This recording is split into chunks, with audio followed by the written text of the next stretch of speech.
الشيطان الرجيم. بسم الله الرحمن الرحيم.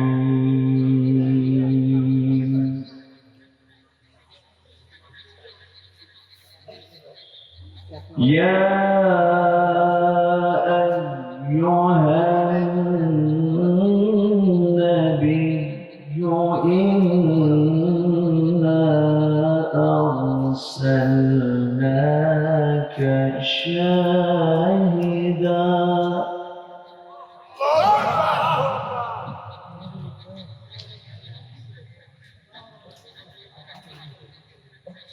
يا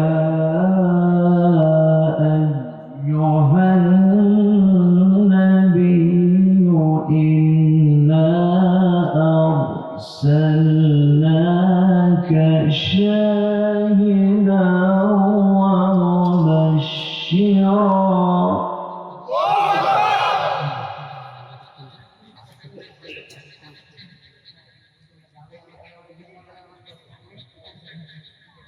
إنا أرسلناك شاهدا ومبشرا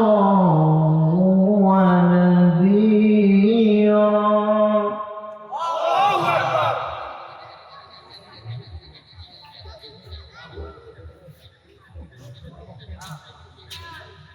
وداعيا إلى الله بإذنه وسراجا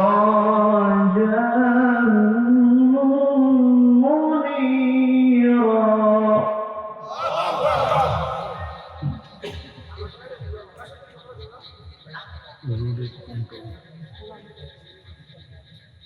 وبشر المؤمنين بأن لهم من الله فضلا كبيرا.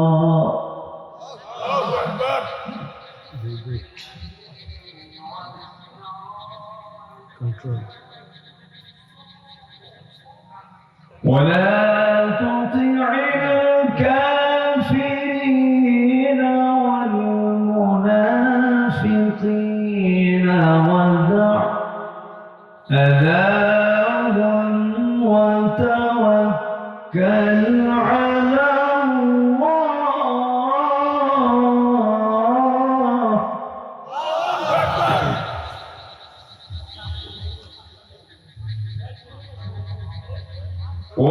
وتوكل على الله وكفى بالله شهيدا.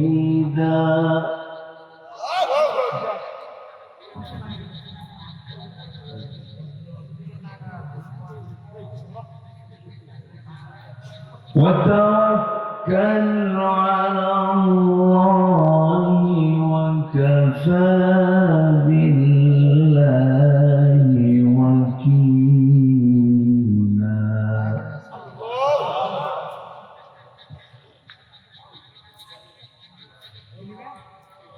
الله أكبر. بسم الله الرحمن الرحيم.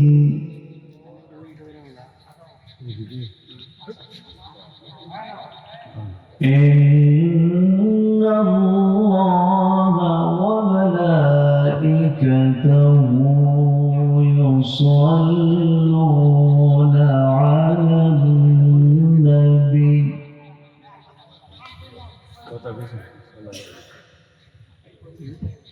يا أيها الذين آمنوا صلوا عليه وسلموا تسليما.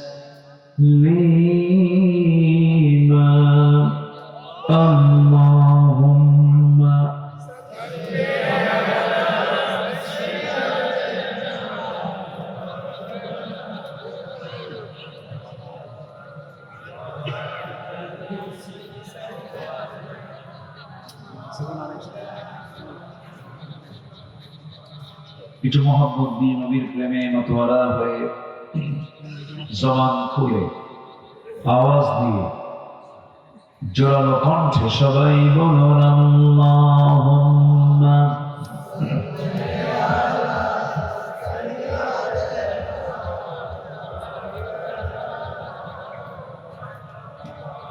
وعلى آل سيدنا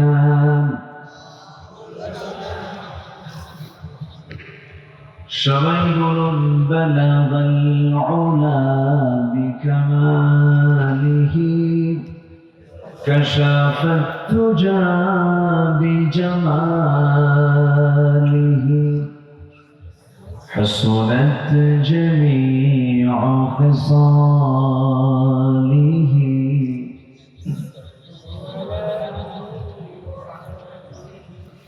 سورة يوسف بداري حكمة لقمان ما قارئ قرآن باري يهدني سادما لما بلغ العلا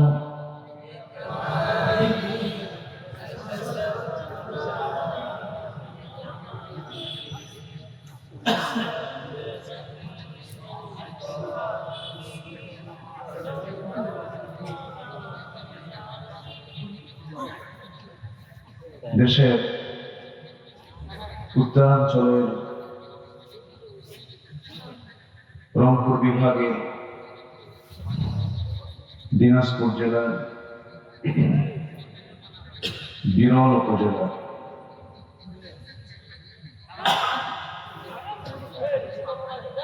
মাদ্রাসাতুস সুফা হুফাজুল কোরআন তিনখানা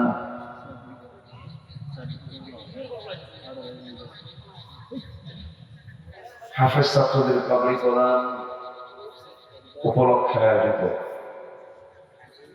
তৃতীয় বার্ষিকী ওয়াজ মাহফিল 2024 মহৎ আয়োজনের সম্মানিত সুযোগ্য সভাপতি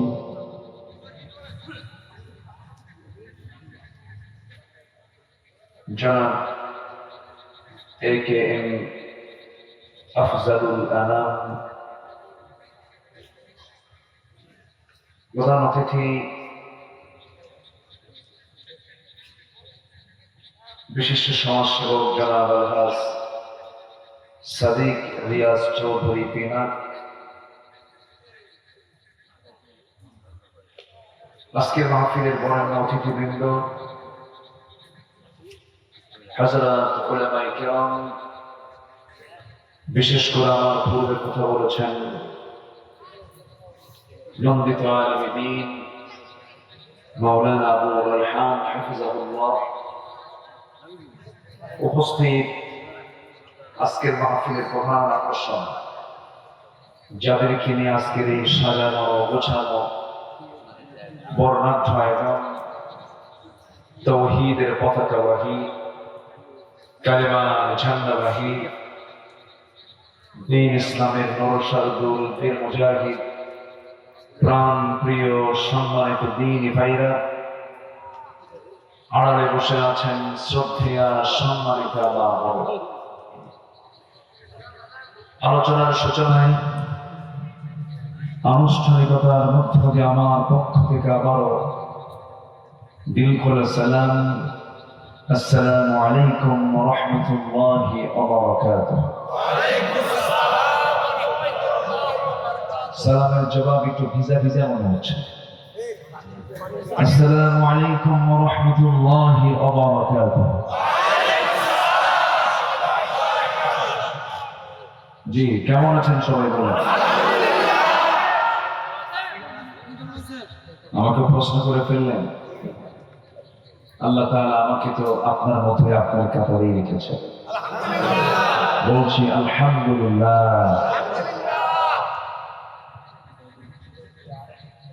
এই প্রতিকূল আবহাওয়ার মাঝে এই বৈরী আবহাওয়ার মাঝে যারা এই মাহফিলে উপস্থিত হয়েছেন, আমি মনে করি এক একজন বড় বড় মুজাহিদের ভূমিকা পালন করেছেন।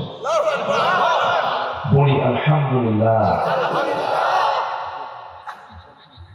স্রোতের বিপরীতে টিকে থাকাটা হচ্ছে প্রকৃতির স্ট্রাগল। স্রোতের অনুকূলে এমনি থাকা যায়, স্রোতের বিপরীতে প্রতিকূল পরিবেশে টিকে থাকলেই হচ্ছে আসল একটা প্রাপ্তি। এই প্রতিকূল আবহাওয়ার মাঝে, এই বৈরী আবহাওয়ার মাঝে মাহফিল হবেই না এরকম একটা ভাব। এরপরেও আমরা যারা আসতে পেরেছি, হয়তো আজকে এই প্রাকৃতিক এইরকম সিচুয়েশন না থাকলে হয়তোবা এই মাঠে জায়গা হতে কিনা সন্দেহ। আসতে পেরেছি জান্নাতের বাগানে, বসতে পেরেছি কোরআনের টানে দিন শোনার জন্য, যিনি আমাকে আপনাকে এমন সুন্দর সুযোগ করে দিয়েছেন, সুযোগ তৈরি করে দিয়েছেন, সেই মহান রবের সামনে বলে উঠছি আলহামদুলিল্লাহ। আবারও বলছি আলহামদুলিল্লাহ। চিৎকার মেরে বলছি আল্লাহুম্মা ইন্নী আসআলুকা আল হুদা ওয়াত তুকা ওয়াল আফাফা ওয়াল গিনা। সবাই বলি আল্লাহুম্মা লাকা আসলামতু ওয়া বিকা আমানতু ওয়া আলাইকা তাওয়াক্কালতু ওয়া ইলাইকা আনাবতু ওয়া বিকা খাসামতু। আমরা আল্লাহ তাআলা শুকর আদায় করে নিলাম। সম্মানিত হাজিরিন, আর কোন মাহফিলে যেতে রাস্তায় কোনো বাধা হচ্ছে না। মাহফিল থেকে ফিরে যাওয়ার পথে জঙ্গি সন্দেহে মাহফিলের শ্রোতা আটক। কথা কি বুঝতেছে? থানার মামলার আসামির সংখ্যা কোঠা পূরণ না হয়, শেষে রাস্তার ফকিরকে ধরে নিয়ে আসামি করে কোঠা পূরণ। এই নাটকগুলো আমরা দীর্ঘ 16 বছর অবলোকন করেছি, দেখেছি। মাহফিলকে বাস্তবায়ন করার জন্য আর থানায় যাওয়া লাগে না। থানার লোক এখন আমাদেরকে ফোন দেয়, বলে হুজুর একটু দেখেন। সম্মানিত হাজিরিন, পৃথিবীতে ক্ষমতা বলতে মানুষের কোন ক্ষমতা নাই। এই কথা ভুলবে যে বিপদে পড়বে। এই পৃথিবীতে পাওয়ার বলতে, ক্ষমতা বলতে একজনেরই ক্ষমতা, একজনেরই পাওয়ার, যিনি ক্ষমতাবান, ক্ষমতাশীল, সুপ্রিম পাওয়ার,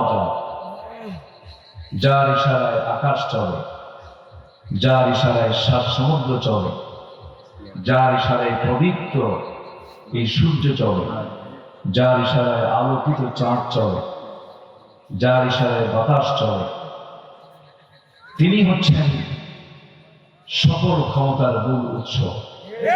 ঠিক কিনা? মানুষ কখনো ক্ষমতাশীল, ক্ষমতাবান হতে নিকটবর্তী ইতিহাস তার জ্বলন্ত সাক্ষী। তবে হ্যাঁ, এ অর্জন কিন্তু একদিনে আসেনি। এ অর্জন পেতে গিয়ে অনেক কোরবানি, অনেক ত্যাগ, অনেক কিছু আছে না নেই বলেন তো? সম্মানিত ভাবে কথা আছে, আস্তে আস্তে করে বলবো, একটু সময় দিতে হবে। কারো কোনো আপত্তি নাই তো?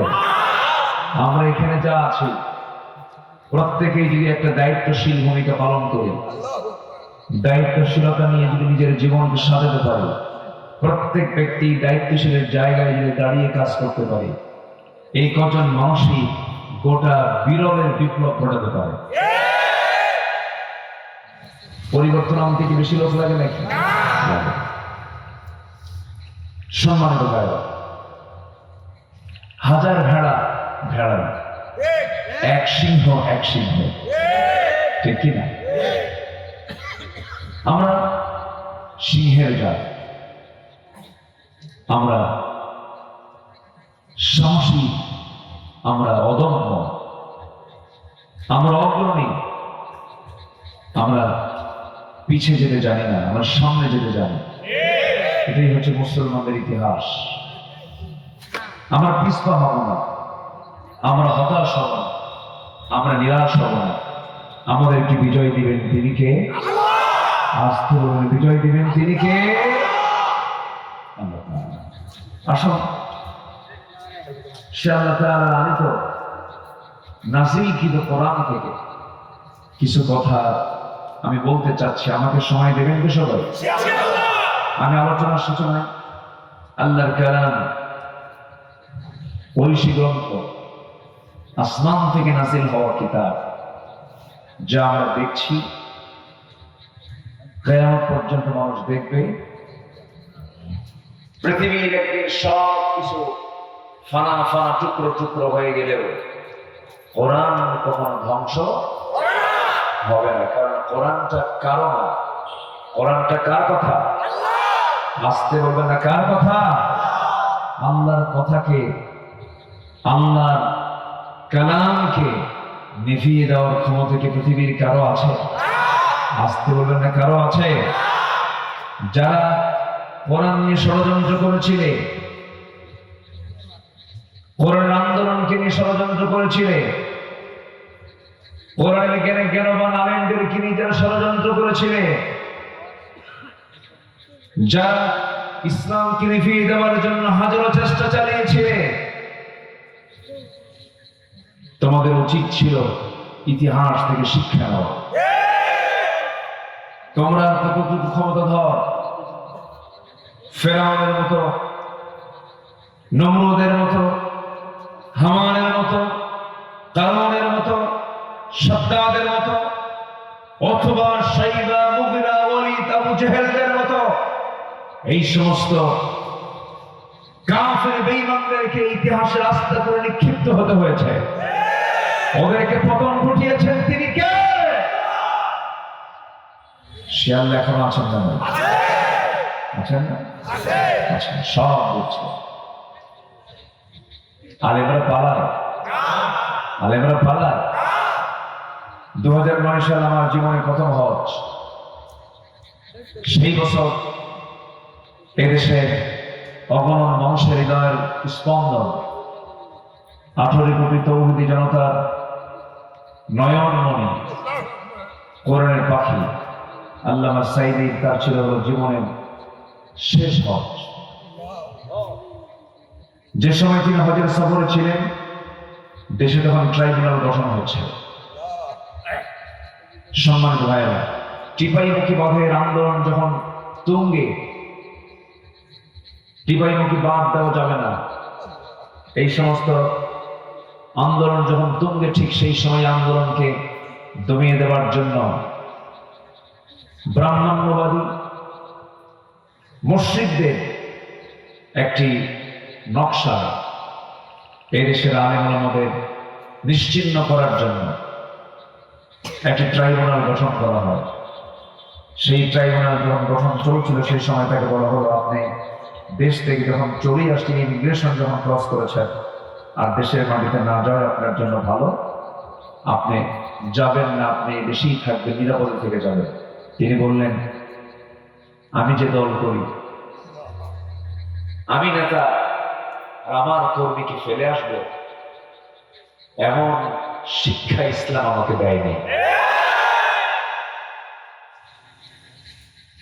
আমি আমার দেশ, আমি আমার মাটি, আমি আমার মা, আমার আত্মীয় স্বজনকে ছেড়ে আমি একা আর আমি আনন্দে থাকতে পারবো? এটা কেমন করে মনে করছে আমাকে?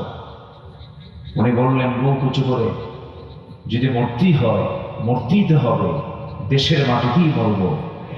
বাতিলদের রক্তচক্ষুকে আমরা ভয় পাই না। উনি ফিরেছেন দেশে, 13টি বছর কারাবরণ তাকে করতে হয়েছে, অন্ধকার প্রকোষ্ঠে তাকে থাকতে হয়েছে, জেল, সেল, রিমান্ড সবগুলো তিনি অতিক্রম করেছেন। সর্বশেষ তাকে ষড়যন্ত্রের মধ্য দিয়ে সুস্থ মানুষকে নাটক করে কারাগার থেকে, জেলখানা থেকে হসপিটালে নিয়ে, মেডিকেলে নিয়ে তাকে পরিকল্পিতভাবে হত্যা করা হয়েছে। সম্মানিত ভাইরা, আলেমরা পালা আসি না,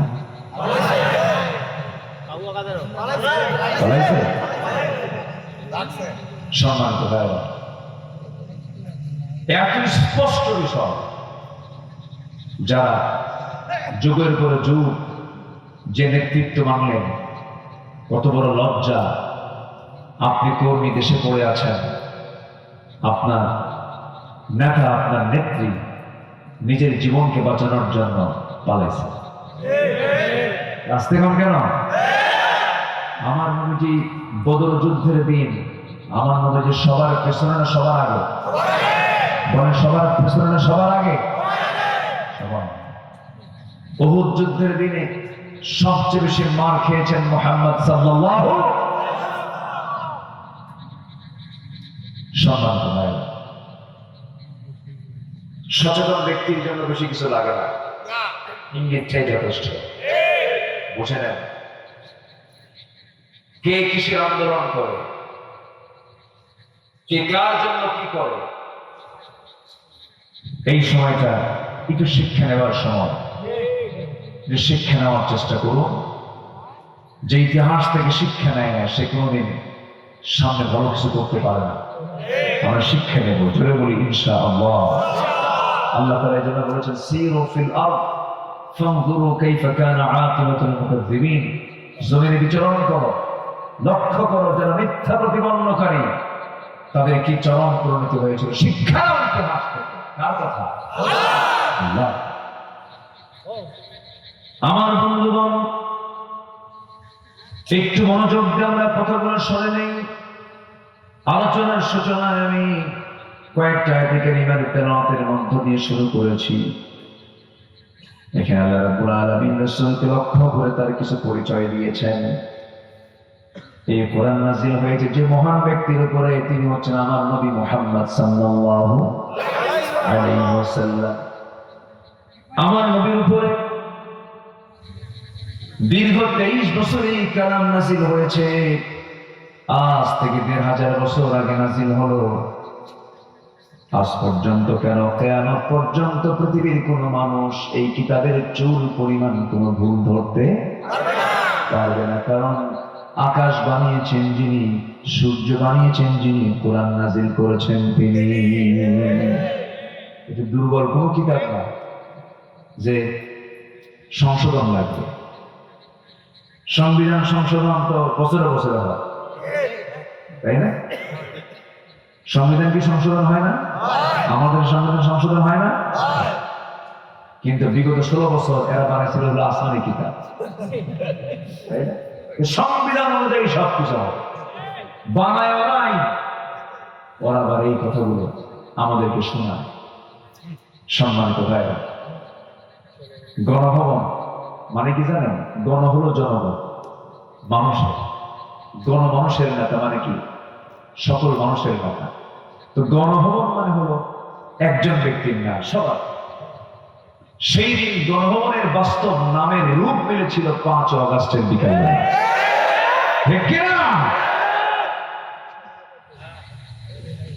সম্মানিত ভাই, সম্মানিত বন্ধুগণ, জুলুম কখনো টিকসই হতে পারে? আসতে বলবেন না, পারে। কাফেরকে দিয়ে আল্লাহ তাআলা দেশ পরিচালনা করতে পারে, জালিমকে দিয়ে আল্লাহ তাআলা টিকসই করতে পারেন না। এটা বড় ভয়ঙ্কর জিনিস। জুলুম করা যাবে যাবে। আমার ভাইয়া, প্রথমে আমি আল্লাহ রাব্বুল আলামিনের কোরআন নাযিলের যে তথ্য, কোরআন তিনি যে নিজে সুন্দর করে উপস্থাপন করেছেন বান্দার সামনে, যেমন করে কোরআন সম্পর্কে আগে বক্তব্য দিয়েছেন। প্রথমে আমি কোরআন সম্পর্কে একটা শর্ট ধারণা দিয়ে মূল আলোচনার দিকে আস্তে আস্তে চলে যাব। আমার বন্ধুগণ, কষ্ট হচ্ছে নাকি আপনাদের? কিন্তু মনোযোগ দিয়ে শোনার চেষ্টা করি। জোরে বলি ইনশাআল্লাহ, জোরে বলি ইনশাআল্লাহ। এই কিতাবের পরিচয় আছে না নাই? আসতে বলবেন না, আছে না নাই? এই কিতাবটা দুর্বল না মজবুত? মৃত না জীবন্ত? জীবন্ত। সব কথা বলো। আমার আপনার যত প্রশ্নগুলো আছে সব প্রশ্নগুলো জমা করে আপনি কোরআনের সামনে উপস্থাপন করুন। সব জবাব দিতে কোরআন প্রস্তুত। বরঞ্চ আমার প্রশ্ন ফুরে যাবে, কিন্তু কোরআনের জবাব দেওয়া কখনো ফুরাবে না। সমস্ত জ্ঞানের ভান্ডার হলো এটা। আপনি কি চান? একজন সাহিত্যিক সাহিত্য নেবে, পাবে। একজন সায়েন্টিস্ট সায়েন্স নেবে, পাবে। একজন চিকিৎসক চিকিৎসা নেবে, পাবে। একজন আইনজীবী আইন নেবে, পাবে। একজন রাষ্ট্রনায়ক রাষ্ট্রের তথ্য নেবে, পাবে। এরকম করে যে যে সেক্টর থেকে ব্যবসার জ্ঞান নেবে, পাবে।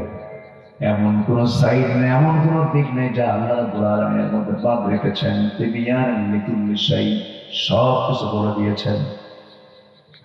আল্লাহ রাব্বুল আলামিন কোরআন সম্পর্কে সুন্দর করে পরিচয় দিচ্ছেন। কোরআন নিজেই তার পরিচয় দিচ্ছে, উপস্থাপন করতেছে। আগে কোরআনটা কি শোনো।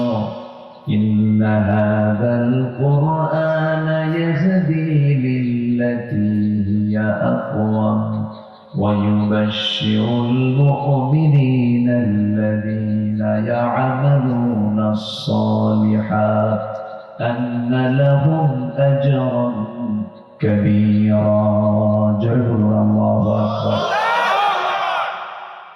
কোরআন এমন একটি পথ দেখায় যা সবচেয়ে সরল, এবং যে মুমিনগণ নেক আমল করে তাদের কিছু সংবাদ দিয়ে দেয়। এটাই জানায় দেয় যে তাদের জন্য রয়েছে বড় পুরস্কার। নাম্বার 2, যদি বলেন কোরআন তুমি কার উপর নাযিল হয়েছে, কোরআন জবাব দিচ্ছে সূরা কাফের 1 নম্বর আয়াত, আলহামদুলিল্লাহিল্লাযী আনজালা আলা আবদিহিল কিতাব ওয়া লাম ইয়াজআল লাহু ইওয়াজা। নাযিল হয়েছে মুহাম্মদ সাল্লাল্লাহু আলাইহি ওয়াসাল্লামের উপরে। কোরআন ছিল কোথায়? কোরআনের বাড়িটা কোথায়? কোরআন কোথাও থেকে এসেছে? কোন মাসে এসেছে? কোন সময় এসেছে? কোন রাত্রে এসেছে? সব জবাব কোরআনে আছে না নাই? বলেন না, আছে না নাই? আল্লাহ রাব্বুল আলামিন কোরআনটা রাতে নাযিল হয়েছে জানিয়ে দিচ্ছেন। হামিম ওয়াল কিতাবিল মুবিন إنا أنزلناه في ليلة مباركة إنا كنا منذرين جل الله أكبر। আমার বন্ধুগণ, এইরকম করে কোরআনটা নাযিল হয়েছে কোন ভাষায়? আসতে বলেন, কোন ভাষায়? আরবি ভাষায় নাযিল হয়েছে। কেন, কি জন্য নাযিল হয়েছে? অন্য ভাষায় তো নাযিল হলেও হতো, কিন্তু কোরআনটা আরবিতে এই জন্য নাযিল হলো। কোরআনটা বোঝার জন্য সবচেয়ে শ্রেষ্ঠ মাধ্যম ভাষা হলো আরবি। আরবি দিয়ে কোরআন যেভাবে বোঝা যাবে, পৃথিবীর কোনো ভাষা দিয়ে এমন সুন্দর করে বোঝা যাবে না। আল্লাহ রাব্বুল আলামিন বলেন, তানজিলুম মিনার রাহমানির রাহিম কিতাবুন ফুসসিলাত আয়াতুহু قرآنا عربيا لقوم يعلمون جربوا الله أكبر لعلكم تعقلون যারা তোমরা সহজেই জ্ঞান আহরণ করতে পারো। আমার বন্ধুগণ, এইরকম করে কোরআন নিজের পরিচয় বহু জায়গায় বিভিন্ন ভাবে দিয়েছে।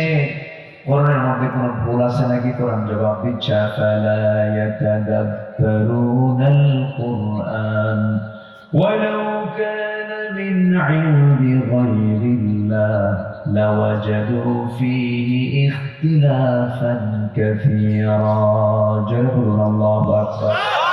কোরআন যে চ্যালেঞ্জ দিয়েছে ১,৫০০ বছর আগে, সেই চ্যালেঞ্জকে খণ্ডন করতে পেরেছে নাকি? না, পারে নাই। আল্লাহ রাব্বুল আলামিন বলেন, قل لئن اجتمعت الإنس والجن على أن يأتوا بمثل هذا القرآن لا يأتون بمثله ولو كان بعضهم لبعض ظهيرا جل الله أكبر। কোরআনে কারীমের মতো কেন, 10টা সূরার মতো কেন, ছোট্ট একটা সূরা কাউসারের মতো একটা ছোট্ট সূরা কেউ রচনা করতে পারবে না, যার অক্ষর কিতাব, শব্দ কিতাব, হরফ কিতাব, এমন একটা মজবুত কিতাব আল্লাহ রাব্বুল আলামিন দিয়েছেন আমার আপনার জন্য। সবচেয়ে দয়া করে যারা পারেন, আর রহমান আল্লামাল কুরআন খালাকাল ইনসান আল্লামাহুল বায়ান الشمس والقمر بحسبان والنجم والشجر يسجدان جل الله أكبر। আমার বন্ধুগণ, এত বড় মজবুত কিতাব, এত বড় গ্রন্থ আমার আপনার সামনে থাকার পরেও বেহায়ার মতো মুসলিম পরিচয় দেওয়া কিছু মুসলমান, মুসলিম নামধারী মুসলমান কোরআনটাকে আইনের কিতাব না মেনে, সংবিধানটাকে না মেনে, দুনিয়ার সংবিধানকে মানে, দুনিয়ার আইনকে মানে, দুনিয়ার কনস্টিটিউশনকে মানে, দুনিয়ার তন্ত্রমন্ত্র মানে, এমন মুসলমান আমার দেশে মনে হয় নাই। আছে কিনা বলেন? একটু মনোযোগ দিয়ে কথাগুলো শুনতে হবে আমার ভাইরা। কোরআন থেকে মানবো শুধু নামাজে নয়, সমাজে। কি নামাজে না সমাজে? কোরআন কি শুধু নামাজে মানলে হবে না, সমাজেও মানতে হবে। কোরআনটাকে শুধুমাত্র নির্দিষ্ট ইবাদতের মধ্যে গণ্ডি করে রাখলে হবে না, গণ্ডির মধ্যে মানলে হবে না, সব জায়গায় মানতে হবে। আল্লাহ রাব্বুল আলামিন বলছেন বান্দাকে প্রশ্ন করে বলছেন, আফাতুমিনুনা বিবা'দিল কিতাবি ওয়া তাকফুরুনা বিবা'দ। তুমি আমার কিতাবের কিছু অংশ মানবে, কিছু অংশ মানবে না, তা হবে না, তা হবে না, পুরোপুরি তোমাকে মানতে হবে। আমার বন্ধুগণ, আমার দেশে অনেক মুসলমান আছে, রাসূলকে শুধু নামাজে মানতে চায়, রাসূলকে রোজায় মানতে চায়, রাসূলকে মিসওয়াকে মানতে চায়, রাসূলকে দাড়িতে মানতে চায়, রাসূলকে টুপিতে মানতে চায়, পাগড়িতে মানতে চায়, কিন্তু রাসূলকে রাষ্ট্রে মানতে চায় না, আইনে মানতে চায় না, বিচারে মানতে চায় না। আছে না নাই বলেন? আজকে বলেন না, আছে না নাই? রাসূলকে যারা শুধু নামাজে মানবেন, কিছু গদবাদে কিছু সুন্নতকে মানবেন, রাসূলকে রাষ্ট্রনায়ক হিসেবে মানবেন না, রাষ্ট্র পরিচালনায় রাসূলকে মডেল বানাবেন না, সমাজ পরিচালনায় রাসূলকে মডেল বানাবেন না। সত্যিকার অর্থে আপনি তো উন্নত হতে পারেননি, আপনি ভণ্ড, আপনি প্রতারক। রাসূলকে মানতে হবে এক জায়গায় না সব জায়গায়। আল্লাহর কালাম কোরআনকে মানতে হবে এক জায়গায় না সব জায়গায়। নামাজের মধ্যে ইমাম ভুল করে ফেলেছেন, শুধু সূরা ফাতিহাটা আগে না পড়ে সূরা ফাতিহার আগে ইখলাস পড়েছেন আর সূরা ফাতিহা পড়ে পড়েছেন, নামাজ পড়বেন আপনার? কি বলবেন? লোকমা দিবেন। আল্লাহু আকবার মানে হুজুর সোজা হয়, হুজুর ইমাম সোজা হয়। আল্লাহু আকবার আবার বলবেন, তাও শুনলো না, 3বার বলতেছে, এরপর কুলহু ছাড়ে না, আর কুলহু হয়, এরপর আলহামদুলিল্লাহ হয়। সবাই অনেকে আমি কুলহু হিসাবে করে অনেকে সূরা ইখলাস পড়ে না, কিন্তু কুলহু পড়ে। আবার অনেকে সূরা ফাতিহা পড়ে কিন্তু আলহামদুলিল্লাহ। এই জন্য বলি, তাহলে আপনি যদি কোন ইমামকে সূরা ফাতিহার আগে ইখলাস করতে দেখেন, আপনি তার পিছনে ইক্তেদা করবেন কেন? সূরা কি বলে বলছে, সূরা বলছে সিস্টেমকে উনি ব্রেক করেছেন, সিস্টেম ব্রেক হওয়ার কারণে আপনি ব্রেক মারছেন।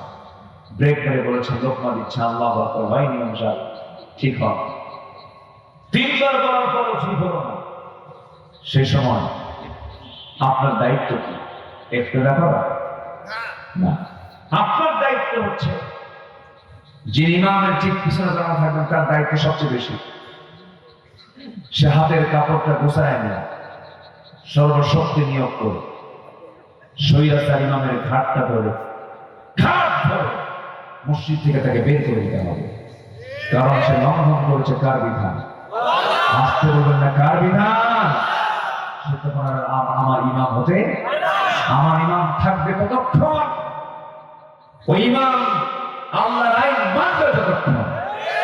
ঠিক তেমন সমাজের যারা ইমাম শুনেছেন, সমাজের যারা নেতৃত্ব দিতে চান, সমাজের যারা লিডারি করতে চান, ইসলামী নেতৃত্ব যারা দিতে চান, সমাজের মুসলিমদের নেতৃত্ব যারা দিতে চান, ইসলাম ছাড়া কোন নেতৃত্ব দিতে আসলে মুসলমানদের দায়িত্ব ঘাট ধাক্কা দিয়ে তাকে সমাজ থেকে বের করে দেওয়া। রাজি আছেন কারা কারা? হাত উঁচু করে রাখা মুসলমান।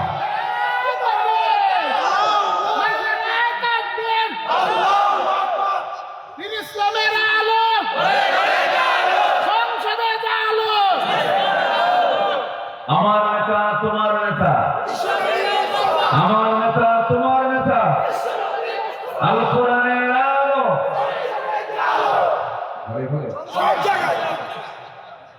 ঘরে বাইরে সব জায়গায়, ঘরেও দরকার বাইরেও দরকার। খালি ঘরে ঘরে গিয়ে কি করবেন? ঘরে ঘরে তো ঠিকই আছে, কিন্তু বাইরে যাওয়ার দরকার আছে না নাই? শিক্ষা ব্যবস্থার ভিতরে ষড়যন্ত্র এখনো চলছে, নাস্তিক কিছু বসে গেছে সেই জায়গায়।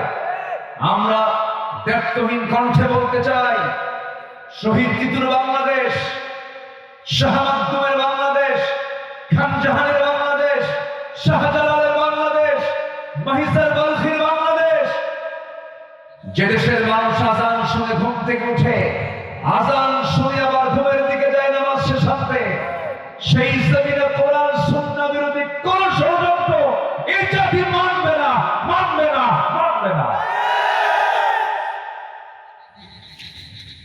16 বছর শিক্ষা ব্যবস্থার মধ্যে যে ভেজাল তৈরি করেছিল, সেই ভেজাল গ্রুপ এখন আছে না নাই? আসতে বলবেন না আছে না নাই? মাস 6 আগে শিক্ষকদের ডাক দিয়ে ব্যাঙের ডাক শিখায়, ব্যাঙের ডাক, হাঁসের ডাক, প্যাক প্যাক, এই আওয়াজগুলো শিখাবে। বানর থেকে মানুষ,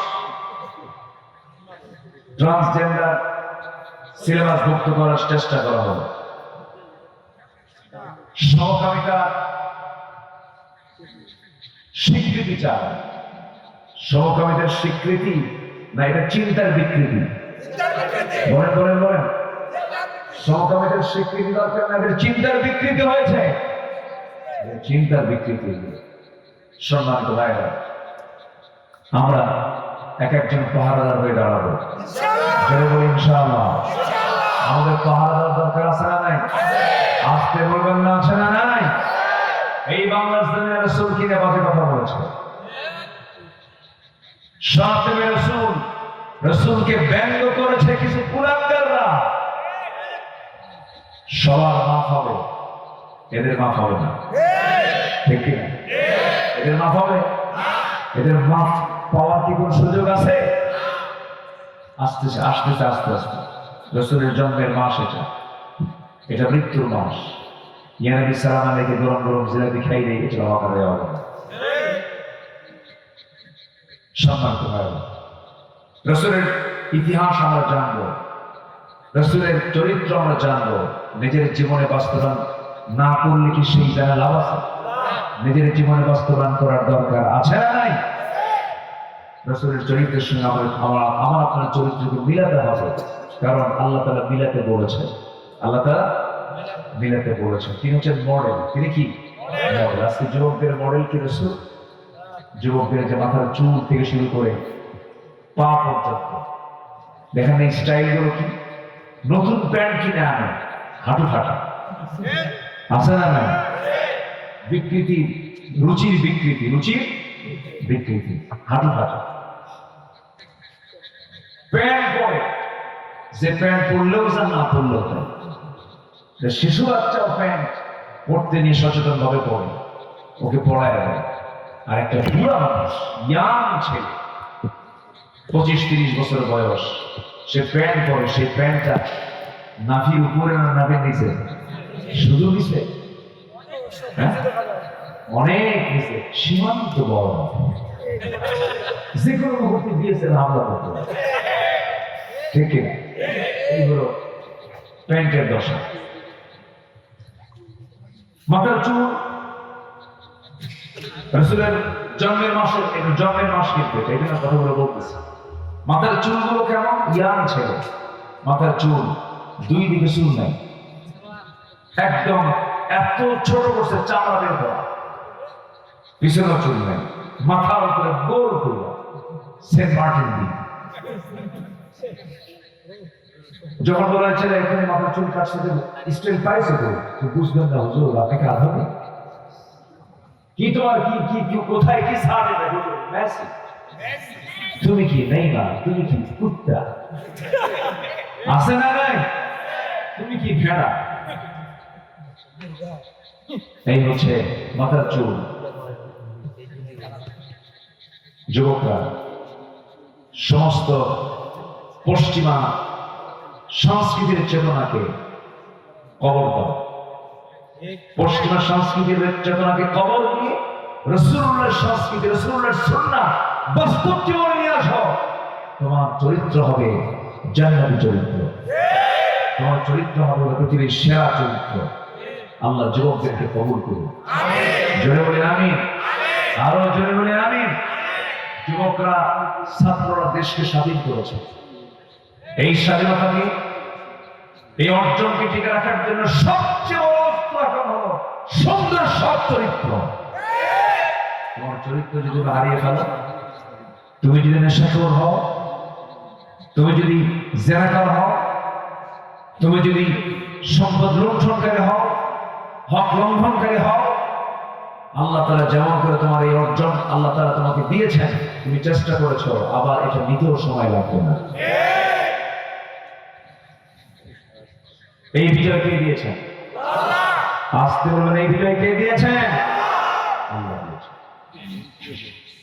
কারণ ওই ইয়াং যুবকদের সিনার ভিতরে ভয় নামক জিনিসটা দূর করে দিয়েছেন তিনি কে? স্বরাষ্ট্রমন্ত্রীকে পুলিশ দেখায় বলেন, স্যার মেরে তো লাভ নাই, মারি একটা, মরে যা থাকে ওরা মরে না, ওরা সামনে আসে। এই সাহস কে দিয়েছেন? আল্লাহ। আল্লাহ রাব্বুল আলামিন বলেন, ইল্লা তানফিরু يعذبكم عذابا أليما ويستبدل قوما غيركم ولا تضروه شيئا। তোমরা যদি পলায়ন করতে, তাহলে তোমাদের উপরে এমন একটা জাতি চাপিয়ে দিতাম যাদের তোমরা কোনো ক্ষতি করতে পারতে না। আমার বন্ধুগণ, পালিয়ে গেলে পরে বিপদ আরো কম না আরো বেশি। এই যে ইমানদাররা পিছে যায় না সামনে গিয়ে যায়? সামনে গিয়ে যায়। বিজয়টা কার হাতে? আজকে বিজয়টা কার হাতে? আল্লাহর হাতে। এই বিজয়টা টিকিয়ে রাখার জন্য এখন সুন্নাহ দরকার, পদ্ধতি দরকার, আদর্শ দরকার। সে আদর্শটা আল্লাহ রাব্বুল আলামিন সিলেকশন করে দিয়েছেন। لقد كان لكم في رسول الله أسوة حسنة لمن كان يرجو الله واليوم الآخر وذكر الله كثيرا جل الله أكبر। তোমাদের জন্য উত্তম অবশ্যই বাস্তব নমুনা কেউ নন, মাত্র একজন ব্যক্তি, তিনি হচ্ছেন মুহাম্মদ সাল্লাল্লাহু আলাইহি ওয়াসাল্লাম। নবীজির কথা, কাজ, নবীজির মাথা থেকে পা পর্যন্ত প্রত্যেকটা জায়গায় আদর্শ আছে না নাই? বলেন, আদর্শ আছে। যদি কেউ বলে আমার আদর্শ রাসূল, আমার চেতনা রাসূল, আমার প্রেরণা রাসূল, আমার স্বপ্ন রাসূল, আমার সকল চিন্তা চেতনা রাসূল, ওই বান্দার জন্য জান্নাত। আল্লাহু আকবার। রাসূলকে ছাড়া কোনো উপায় নাই। যদি কোনো বান্দা বলে আমি রাসূলকে ধরবো না, আমি আল্লাহকে ধরবো, আল্লাহ বলবেন বান্দা আমি তোরে পাত্তা দেবো না। আল্লাহ বলছেন বান্দা আমাকে পেতে হলে রাসূলকে ধরে আমাকে ধরতে হবে। যেরকম সুবহানাল্লাহ, আরো জোরে বলে সুবহানাল্লাহ। আমার নবীর দাম কম না বেশি? আসলে শুধু কম না, অনেক বেশি। যত নবী আল্লাহ রাব্বুল আলামিন পৃথিবীতে পাঠিয়েছেন আদম থেকে শুরু করে রাসূল পর্যন্ত, রাসূল এসেছেন সবার শেষে, কিন্তু তার নামটা 2 নম্বরে না 1 নম্বরে? 1 নম্বরে এসেছেন সবার শেষে, নামের তালিকায় তিনি 1 নম্বর। আল্লাহ রাব্বুল আলামিন তাকে এত সম্মান এত মর্যাদা দিয়েছেন যে আল্লাহ রাব্বুল আলামিন কোরআন নাযিল করেছেন রাসূলকে লক্ষ্য করে, নবীর উপরে। সেই নবীকে কোরআন দিলেন, কিন্তু সেই কোরআনের মধ্যে আমার আল্লাহ তাআলা আমার রাসূলকে একটাবার নাম ধরে ডাক দিলেন না, একটাবার নাম ধরে ডাক দেন নাই। যারা কোরআন পড়েন, কোরআন যারা স্টাডি করেন, হরফে নিদা প্রয়োগ করে আল্লাহ রাব্বুল আলামিন কোথাও একটাবারের জন্য ডাক দিলেন না। কিন্তু আমার আদি পিতা, আমার প্রথম পিতা আদমকে ডাক দিয়েছেন, বলেছেন ইয়া আদম উসকুন আনতা ওয়া যাওজুকাল জান্নাহ ওয়া মা তিলকা বিয়ামিনিকা ইয়া মূসা। হে মূসা বলেছেন, হে আদম বলেছেন, ইয়া ইব্রাহিম হে ইব্রাহিম বলেছেন, এরপর ইয়া যাকারিয়া বলেছেন, ইয়া ইয়াহইয়া খুযিল কিতাবা বিকুওয়া বলেছেন, ইয়া ইয়াহইয়া বলেছেন।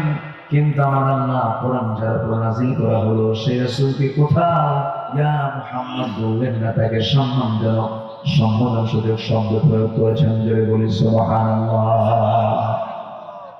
আমার নবীকে কি বলেছেন দেখেন, রাসূলকে ডাক দিয়ে তিনি বলতে পারতেন ইয়া আহমদ ইয়া মুহাম্মদ বলতে পারতেন, তা না বলে বলেছেন ইয়া আইয়ুহান নাবিয়্যু ইন্না আরসালনাকা শাহিদান ওয়া মুবাশশিরান ওয়া নাযীরান ওয়া দা'iয়ান ইলা আল্লাহি বিইذনিহি ওয়া সিরাজান মুনীরা। জয় আল্লাহু আকবার। আরেকজন বলছেন ইয়া আইয়ুহার রাসূল বাল্লিগ মা উনজিলা ইলাইক। আরেকজন বলছেন ইয়া আইয়ুহাল মুসাম্মিলু কুমিল লাইলা ইল্লা কালিলা নিসফাহু আও ইনকুস মিনহু কালিলা আও জিদ আলাইহি ওয়া রাত্তিলিল কুরআনা তারতিলা। জোরে আল্লাহু আকবার। আরেকজন বলছেন ইয়া আইয়ুহাল মুদ্দাথির قم فأنذر ربك فكبر وثيابك فطهر والرجز فهجر। يا الله أكبر। এখানে কিন্তু সমস্ত আলেমরা সবাই যদি সবাই আলেমরা থাকতেন, সবাই যদি কোরআনটা সুন্দর করে বুঝতেন, আয়াত বললেই হয়ে যেত, অর্থ বলার দরকার ছিল না। আমাদের দেশে এমন নাগরিক আল্লাহ তারা তৈরি করে দেন। জোরে বলি আমি, আরো জোরে আমি। শুধু আমিনরা পড়বে না, সবাই পড়বে। শুধু আমিনদের জন্য, সবার জন্য, সবার। কই কই জানাই কি মুশকিল যাচ্ছেন কোথাও? আমি কি শেষ করে দেবো? আলোচনা চালাবো? জোরে বলি ইনশাআল্লাহ, আরো জোরে বলি ইনশাআল্লাহ। আমার আল্লাহ রাসূলকে কি নাম ধরে ডাক দিয়েছেন? নাম ধরে ডাক দিয়েছেন, সম্মান দিয়েছেন আমার রাসূলকে। কে? আল্লাহ নিজের রাসূলকে সম্মান দিয়ে কথা বলেছেন। কি মর্যাদা আল্লাহ তাআলা তাকে দান করেছেন। সেই রাসূলকে নিয়ে যারা এই 16 বছর কথা বলেছ, লেখালেখি করেছ, তোমাদের জবান বন্ধ করে দিতে হবে। তোমাদের হাত ভাঙার সময় এসেছে এখন। সোচ্চার হবো আমরা। জোরে বলি ইনশাআল্লাহ, জোরে বলি ইনশাআল্লাহ। অনেক কথা আছে, আস্তে আস্তে করে বলবো। আমার আদর্শ একজন না দুজন? আমার আদর্শ কয়জন? তিনি কে? মুহাম্মদ সাল্লাল্লাহু আলাইহি ওয়াসাল্লাম। কি আদর্শতা, কি মানুষ তিনি গড়ালেন, তার কি ছাত্রগুলো দেখেন। আবু বকর পৃথিবীর কোন টিচার আবু বকর বানাতে পারবে? পৃথিবীর কোন শিক্ষক ওমর বানাতে পারবে? পৃথিবীর কোন শিক্ষক আলী বানাতে পারবে? পৃথিবীর কোন শিক্ষক একটা ওসমানের মতো ছাত্র বানাতে পারবে? রাসূল এমন ছাত্র তৈরি করেছেন। কিসের সিলেবাস দিয়া? আজকে কিসের সিলেবাস দিয়া? কোরআনের সিলেবাস দিয়ে আজকেও যদি কলেজে, ইউনিভার্সিটিতে, প্রত্যেকটি শিক্ষাঙ্গনে যদি এই সিলেবাসকে যদি সকল শিক্ষার পাশাপাশি ফরওয়ার্ড রাখা হয়, সব শিক্ষার সাথে যদি কোরআন শিক্ষাকে বাধ্যতামূলক করে দেওয়া হয়, কোরআনকে যদি 1 নম্বর কম্পালসরি সিলেবাস হিসেবে যদি অন্তর্ভুক্ত করা হয়, আল্লাহর কসম বলছি প্রত্যেকটা শিক্ষাঙ্গন থেকে ওমর বের হবে, আবু বকর বের হবে, ওসমান বের হবে, এক একটা আলিম পয়দা হয়ে যাবে। আল্লাহ, আমার রাসূল কি আদর্শ উপহার দিয়েছেন। সাইয়েদনা আবু বকর রাদিয়াল্লাহু তাআলা একদিন দোকানদারি করছেন। কি করছেন? দোকানদারি। উনি কিন্তু খলিফা ছিলেন, খেলাফতের দায়িত্ব পালন করেছেন, আর দোকানদারি করছেন। কাপড়ের দোকানদার। কিসের দোকানদার? কাপড়ের দোকান। রাষ্ট্রনায়ক। ওনাকে বলা হলো, আপনি এইদিকে যাচ্ছেন কেন? আমার সংসার কি রাষ্ট্র দেখবে? আমার সংসারটা আমাকে দেখবে। আর আমার দেশে নেতৃত্ব দেখেন, প্রধান তো দূরই থাক, স্থানীয় আতি পাতি নেতাগুলো এখন যে কুড়ি গেছে আল্লাহ আছে নাকি? দুই একটা আশা আশেপাশে আমরা ক্ষমা করতে জানি না, আমরা প্রতিশোধ পরায়ণ নয়। ইসলাম ক্ষমা করতে শেখায়, ইসলাম দয়া পরবশতে শেখায়। শুধু যদি চোখে ইশারা আসতো, একটাও টিকতে পারত না।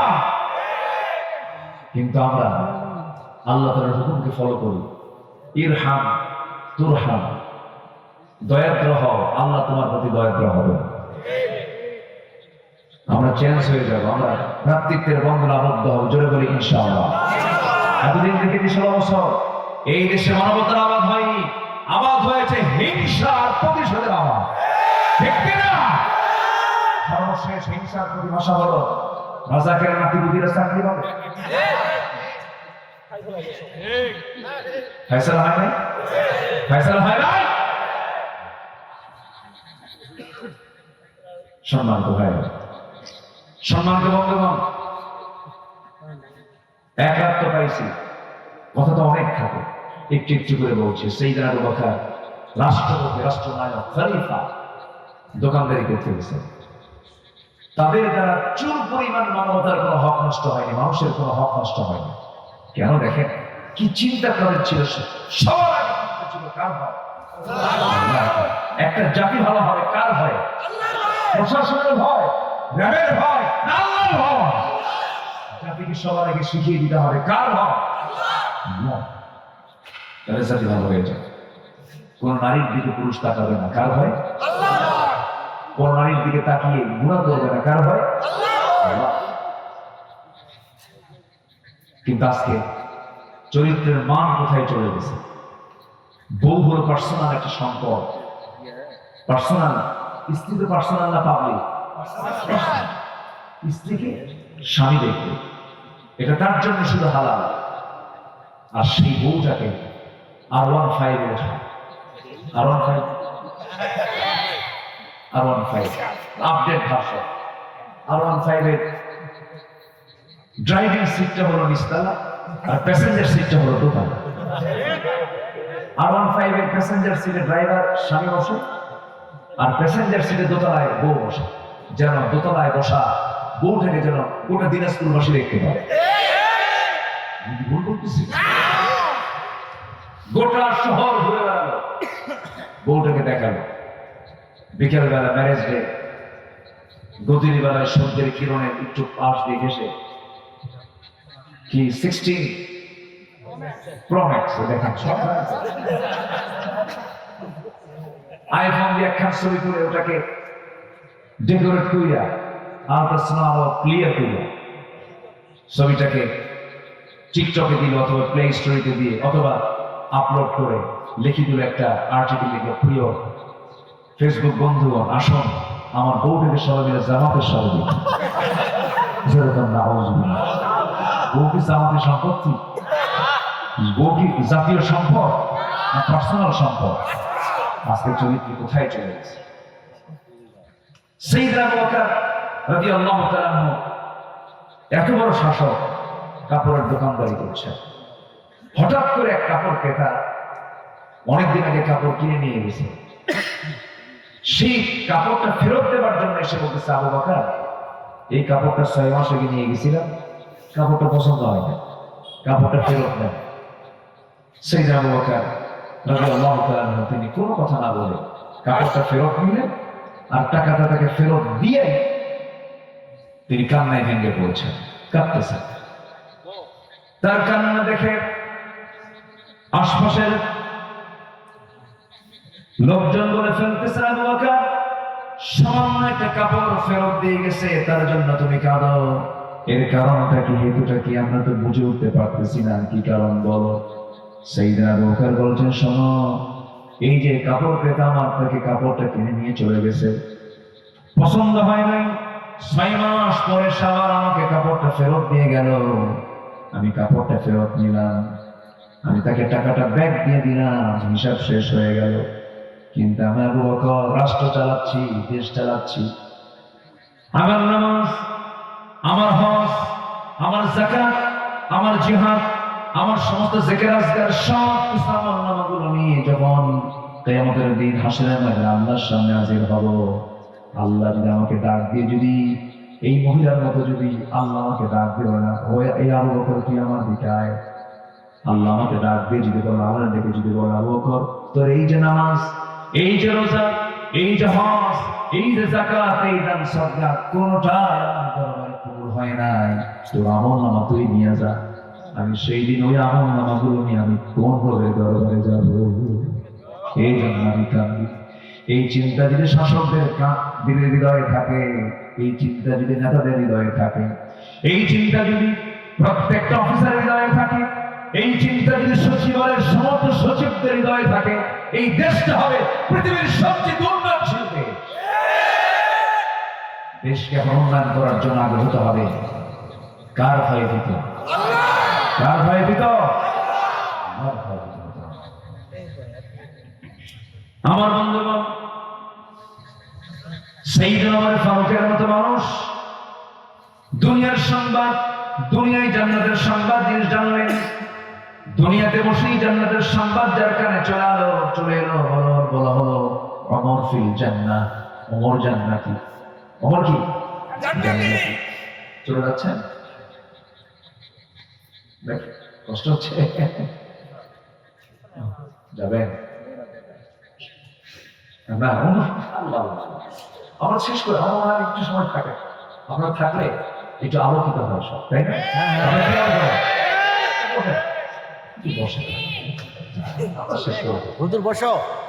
আলহামদুলিল্লাহ, প্রধান অতিথি, চিফ গেস্ট, এটা কে করে দিয়েছেন? সম্মান কে দিয়েছেন? আমরা চেষ্টা করে যাই, দোয়াটা করে যাই, ইনশাআল্লাহ। কষ্ট দিয়ে ফেললাম না তো আবার? একটু বসে, একটু বসে। আমার আবার এটা স্বভাব, আমি কারো উঠতে দিই, মানে উঠলে আমার আলোচনা হয়ে যায়। একটু বসে, কেন বলো না? আসলে বৈঠকের দাম কিন্তু অনেক বেশি। এই মুহূর্তে এর চাইতে বরকতময় জায়গা দ্বিতীয় কোথাও। যতক্ষণ থাকবে আমার জন্য ক্লাস, আমার জন্য কি ক্লাস। ব্যবসায়িক চিন্তা যদি নিয়ে যদি চিন্তা করি, ব্যবসায়িক চিন্তা যে এই বসে আছে যে ব্যবসার লাভটা কি, এই ব্যবসার লাভ এমন তিজারাতান লান তাবুর, যার কোনো লস নেই। আল্লাহু আকবার। দুনিয়ার ব্যবসায় লস আছে না নাই? দুনিয়ার ব্যবসায় লস আছে না নাই? কিনলাম, সরিষা কিনে রাখলাম, এবার যেরকম লস হবে তা কি জানি? এরকম হয় না? লস হয়। এই ব্যবসায় কোনো লস নাই। ওমর ফারুকের নাম বললাম, দ্বিতীয় খলিফাকে, ইসলামের দ্বিতীয় খলিফাকে ওমর রাদিয়াল্লাহু তাআলা। অনেকদিন আগে এক মাহফিলে বললাম, ওমর ফারুককে চিনেন কে? ছোট্ট একটা ছেলে সামনে থেকে দাঁড়ায়, হুজুর আমি চিনি। কে? আমাদের বাড়ির দোতলায় ভাড়া থাকে, আমাদের দোতলায়। সে ওমর নাকি? এই ওমর সেই ওমর যে ওমর রাসূলকে হত্যা করার জন্য তরবারি উঠে করে নিয়ে যায়, কিন্তু সে ওমর পরাজিত হয়ে যায়, হেরে যায় কার কাছে? কোরআনের কাছে। তিনি আর পারলেন না। কি আওয়াজ তার কানে গেল! কত বড় বিচক্ষণ মানুষ তিনি ছিলেন। একটা আয়াত শুনেছেন, ওয়াহা মা আনজালনা আলাইকাল কুরআন লিতাশকা, শুধু এই আয়াতটা শুনেছেন ভাবতেছেন যে এটা কোন কালাম। অমর ভালো হয়েছেন পৃথিবীর কোন ব্যক্তিকে দিয়ে নয়, শুধু ব্যক্তিকে দিয়ে নয়, অমর ভালো হয়েছেন পৃথিবীর একমাত্র কিতাব কোরআনকে দিয়ে। আল্লাহু আকবার। কালেমা পড়ে মুসলমান হয়ে গেল, শাসক হলো। কি শাসক! আমার দেশের শাসকের চেয়ারে যখন বসে তার চেহারা কি শুকে যায় না তেল তেলা?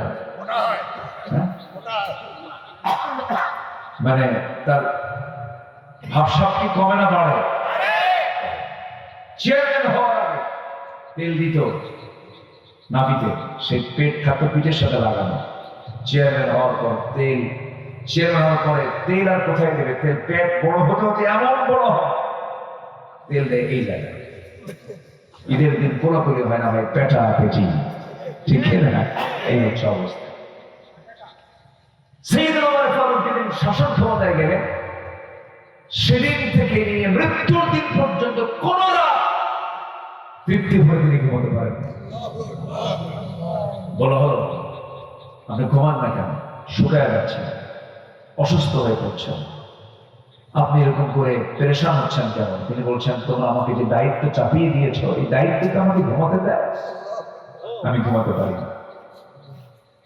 সাইয়েদনা ওমর ফারুক বলে ফেললেন, ফোরাত নদীর তীরে যদি একটা কুকুর অনাহারে মারা যায়, ইরাকে রাস্তা খারাপের কারণে একটা উটের পা পড়ে যদি উটের পাটা ভেঙে যায়, উটের পা কেন ভাঙলো?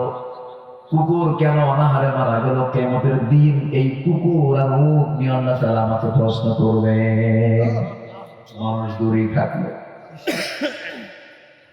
কি চিন্তা তাদের মধ্যে কাজ করেছে, কি ভয় তাদের মধ্যে কাজ করেছে! জনগণকে নিজে দেখার জন্য শব্দবেশ ধারণ করে দেখতে যেতেন। কোন এক রাতের কথা আমার মনে পড়ে গেল, সময় যদি দেন বলবো নাকি বলবো? ওমর ফারুক রাদিয়াল্লাহু তাআলা আনহু বিশাল বড় রাষ্ট্রনায়ক তিনি ছিলেন। 40টা রাষ্ট্র, কয়টা রাষ্ট্র বলেন? 40টা রাষ্ট্র, অর্ধ দুনিয়া তিনি শাসন করেছেন। মাত্র এই তো 1500 বছর আগে বিশাল রাজ্যের তিনি সম্রাট ছিলেন, কিন্তু মুকুটহীন সম্রাট, অনম্বর জীবনযাপন তিনি করেছেন। এমনকি যে জামাটা পড়েছেন তার তবি হচ্ছিল, জামার দিকে তার খেয়ালই ছিল না, তার যুক্ত জামা শোনা তিনি পড়তেন মাঝে মাঝে। সাইয়েদনা ওমর ফারুকের ব্যাপারে আমার নবীজি দুই স্ত্রীর সঙ্গে একদিন পরামর্শ দিচ্ছেন, আমিরুল মুমিনিন, আপনার কাছে গোটা পৃথিবী থেকে কূটনীতিকরা আসে, বিভিন্ন গোয়েন্দা সংস্থার লোকেরা আসে, বিভিন্ন রাষ্ট্রদূতরা আপনার সঙ্গে দেখা করতে আসে। দেশের সুনাম রক্ষা করা উচিত, আপনার ব্যক্তিত্ব, আপনার ব্যক্তি জীবন একটু চেঞ্জ করা উচিত, উন্নত জীবন গ্রহণ করা উচিত, জামাটা নতুন নতুন একটু ডেকোরেট কাপড় চোপড় পরা উচিত। সাইয়েদনা ওমর ফারুক সঙ্গে সঙ্গে জবাব দিচ্ছেন, আমার সন্তান, তুমি আমার সন্তান হয়েও তুমি এমন মন্তব্য কেন করছো? হাফসা রাদিয়াল্লাহু তাআলা আনহাকে লক্ষ্য করে বলছেন, হাফসা রে, তুমি কি সে রাতের কথা বলে গেছো যে রাতটা আমার নবীজি নিজের বিছানা না পায়া নিজের গায়ের জুব্বাটাকে বিছানার চাদর বানায় গোটা রাত পাড়ি দিয়েছেন? আয়েশা, তুমি নবীজির স্ত্রী হয়ে কি সে রাতের কথা বলে গেছো যে রাতটা আমার নবীজি ঘুমাতে গিয়ে তুমি রাসূলের বিছানাকে নরম করে দিয়েছিলা? বিছানা নরম হওয়ার কারণে আমার নবীজি সেই রাতে তাহাজ্জুদটা কাজা হয়ে গিয়েছিল। আমার নবীজি তার বিশ্ব নবীর আসন থেকে এমন সিম্পল জীবন যদি ক্রিয়েট করতে পারেন, এমন জীবন যদি গ্রহণ করতে পারেন, আল্লাহর কসম করে বলি, আমি ওমর আমার চেহারা দেখে তারা আমাকে ভয় পায় না, আমি ওমর আমার ভয় পাই আমার তাকওয়া দেখে, আমার গুণ দেখে তারা ভয় পায়। এত সিম্পল জীবন তিনি গ্রহণ করেছেন। ঝোল তরকারি কখনো খান নাই তিনি। কোন এক গভর্নর তাকে খুশি করার জন্য দামি একটা খাবার, মাখন দিয়ে তৈরি করে একটা খাবার তার জন্য খুশি করার জন্য নিয়ে আসছে। নিয়ে এসে বলছে, আমিরুল মুমিনিন, নিজে আমার স্ত্রী বানিয়েছে আপনার জন্য, আপনি এটা গ্রহণ করুন। তিনি বলছেন, যে খাবারটা নিয়ে এসেছো এই খাবারটা আমার দেশের জনগণ খায় নাকি? না, খেতে পারে না। যে খাবার আমার জনগণ খেতে পারে না সেই খাবার আমার কখনো মুখে নিতে পারে না। সুবহানাল্লাহ। আমার নবীকে আদর্শ মনে করতে হবে, আমার নবীকে মডেল বানাতে হবে। নবীজি কি ছাত্র উপহার দিলেন, কোরআন দিয়া কোরআনটাকে সিলেবাস বানায় তাদেরকে বানায় দিলেন। ওমর ফারুক রাদিয়াল্লাহু তাআলা আনহু কত বড় একজন চরিত্রবান মানুষ ছিলেন, কি সুন্দর এক দেশ নায়ক ছিলেন। এই ভারতের স্বাধীনতা অন্যতম নেতা শ্রী মহাত্মা গান্ধী মন্তব্য করতে বাধ্য হয়েছেন, মুসলমানদের একজন লিডার ওমর ফারুক, মুসলমানদের শাসক ওমর ফারুক যেমন একজন ন্যায়বান শাসক ছিল, এই অনবংশের শতাব্দীতে এই অশান্ত পৃথিবীকে শান্ত করার জন্য সে ওমরের মতো একজন শাসক বর্তমান দুনিয়াতে দরকার। মহাত্মা গান্ধী এমন মন্তব্য করেছেন।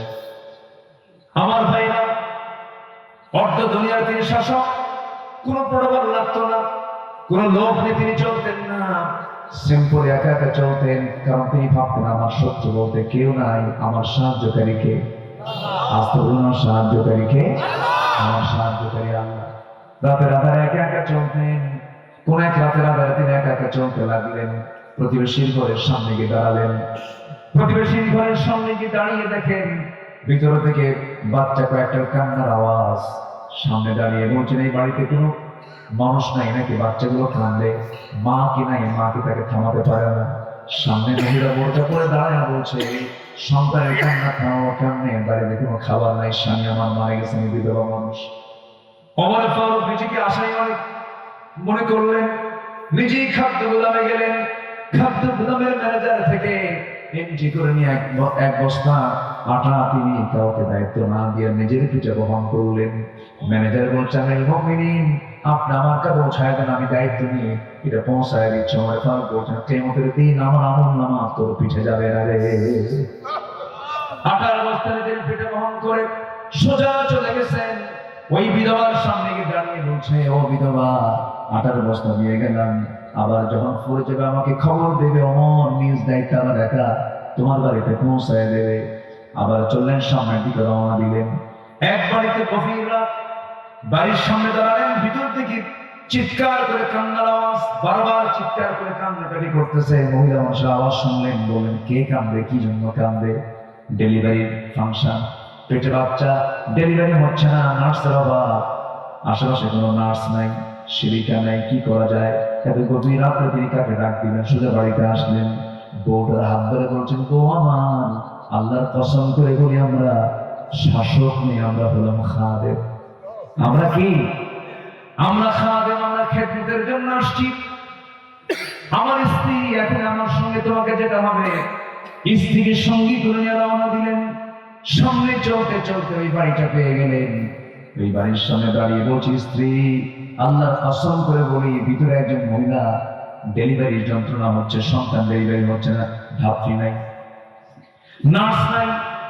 আল্লাহ না করুক যদি মহিলার মৃত্যু হয়ে যায় অথবা সন্তানের মৃত্যু হয়ে যায়, নার্সের অভাবে ধাত্রী হবে, কিয়ামতের দিন আল্লাহ তাআলা আমাকে আসামির কাঠগড়ায় দাঁড় করাবেন, খুনির কাঠগড়ায় দাঁড় করাবেন। আমার স্ত্রী, আল্লাহর কসম করে বলি আমরা কিন্তু শাসক নেই, আমরা হলাম খাদেম, যাও নার্সের দায়িত্ব পালন করো। সুবহানাল্লাহ। বউকে কি বানায় দিলেন? ধাত্রী বানায় দিলেন। নিজে আটার বস্তা বহন করে বিধবার ঘরে পৌঁছায় দিলেন। এবার সামনের দিকে চলতেছেন, চলতে চলতে আমার নবীর এই প্রিয় সাহাবী ওমর ফারুক রাদিয়াল্লাহু তাআলা আনহু ছোট্ট একটা লাঠি নিয়ে একা একা চলতেছেন গভীর রাত। হঠাৎ করে তার কানে গুনগুন গুনগুন করে বিরহের গান কয়েক লাইন তার কানে আসলে, এক মহিলা গান গাচ্ছে।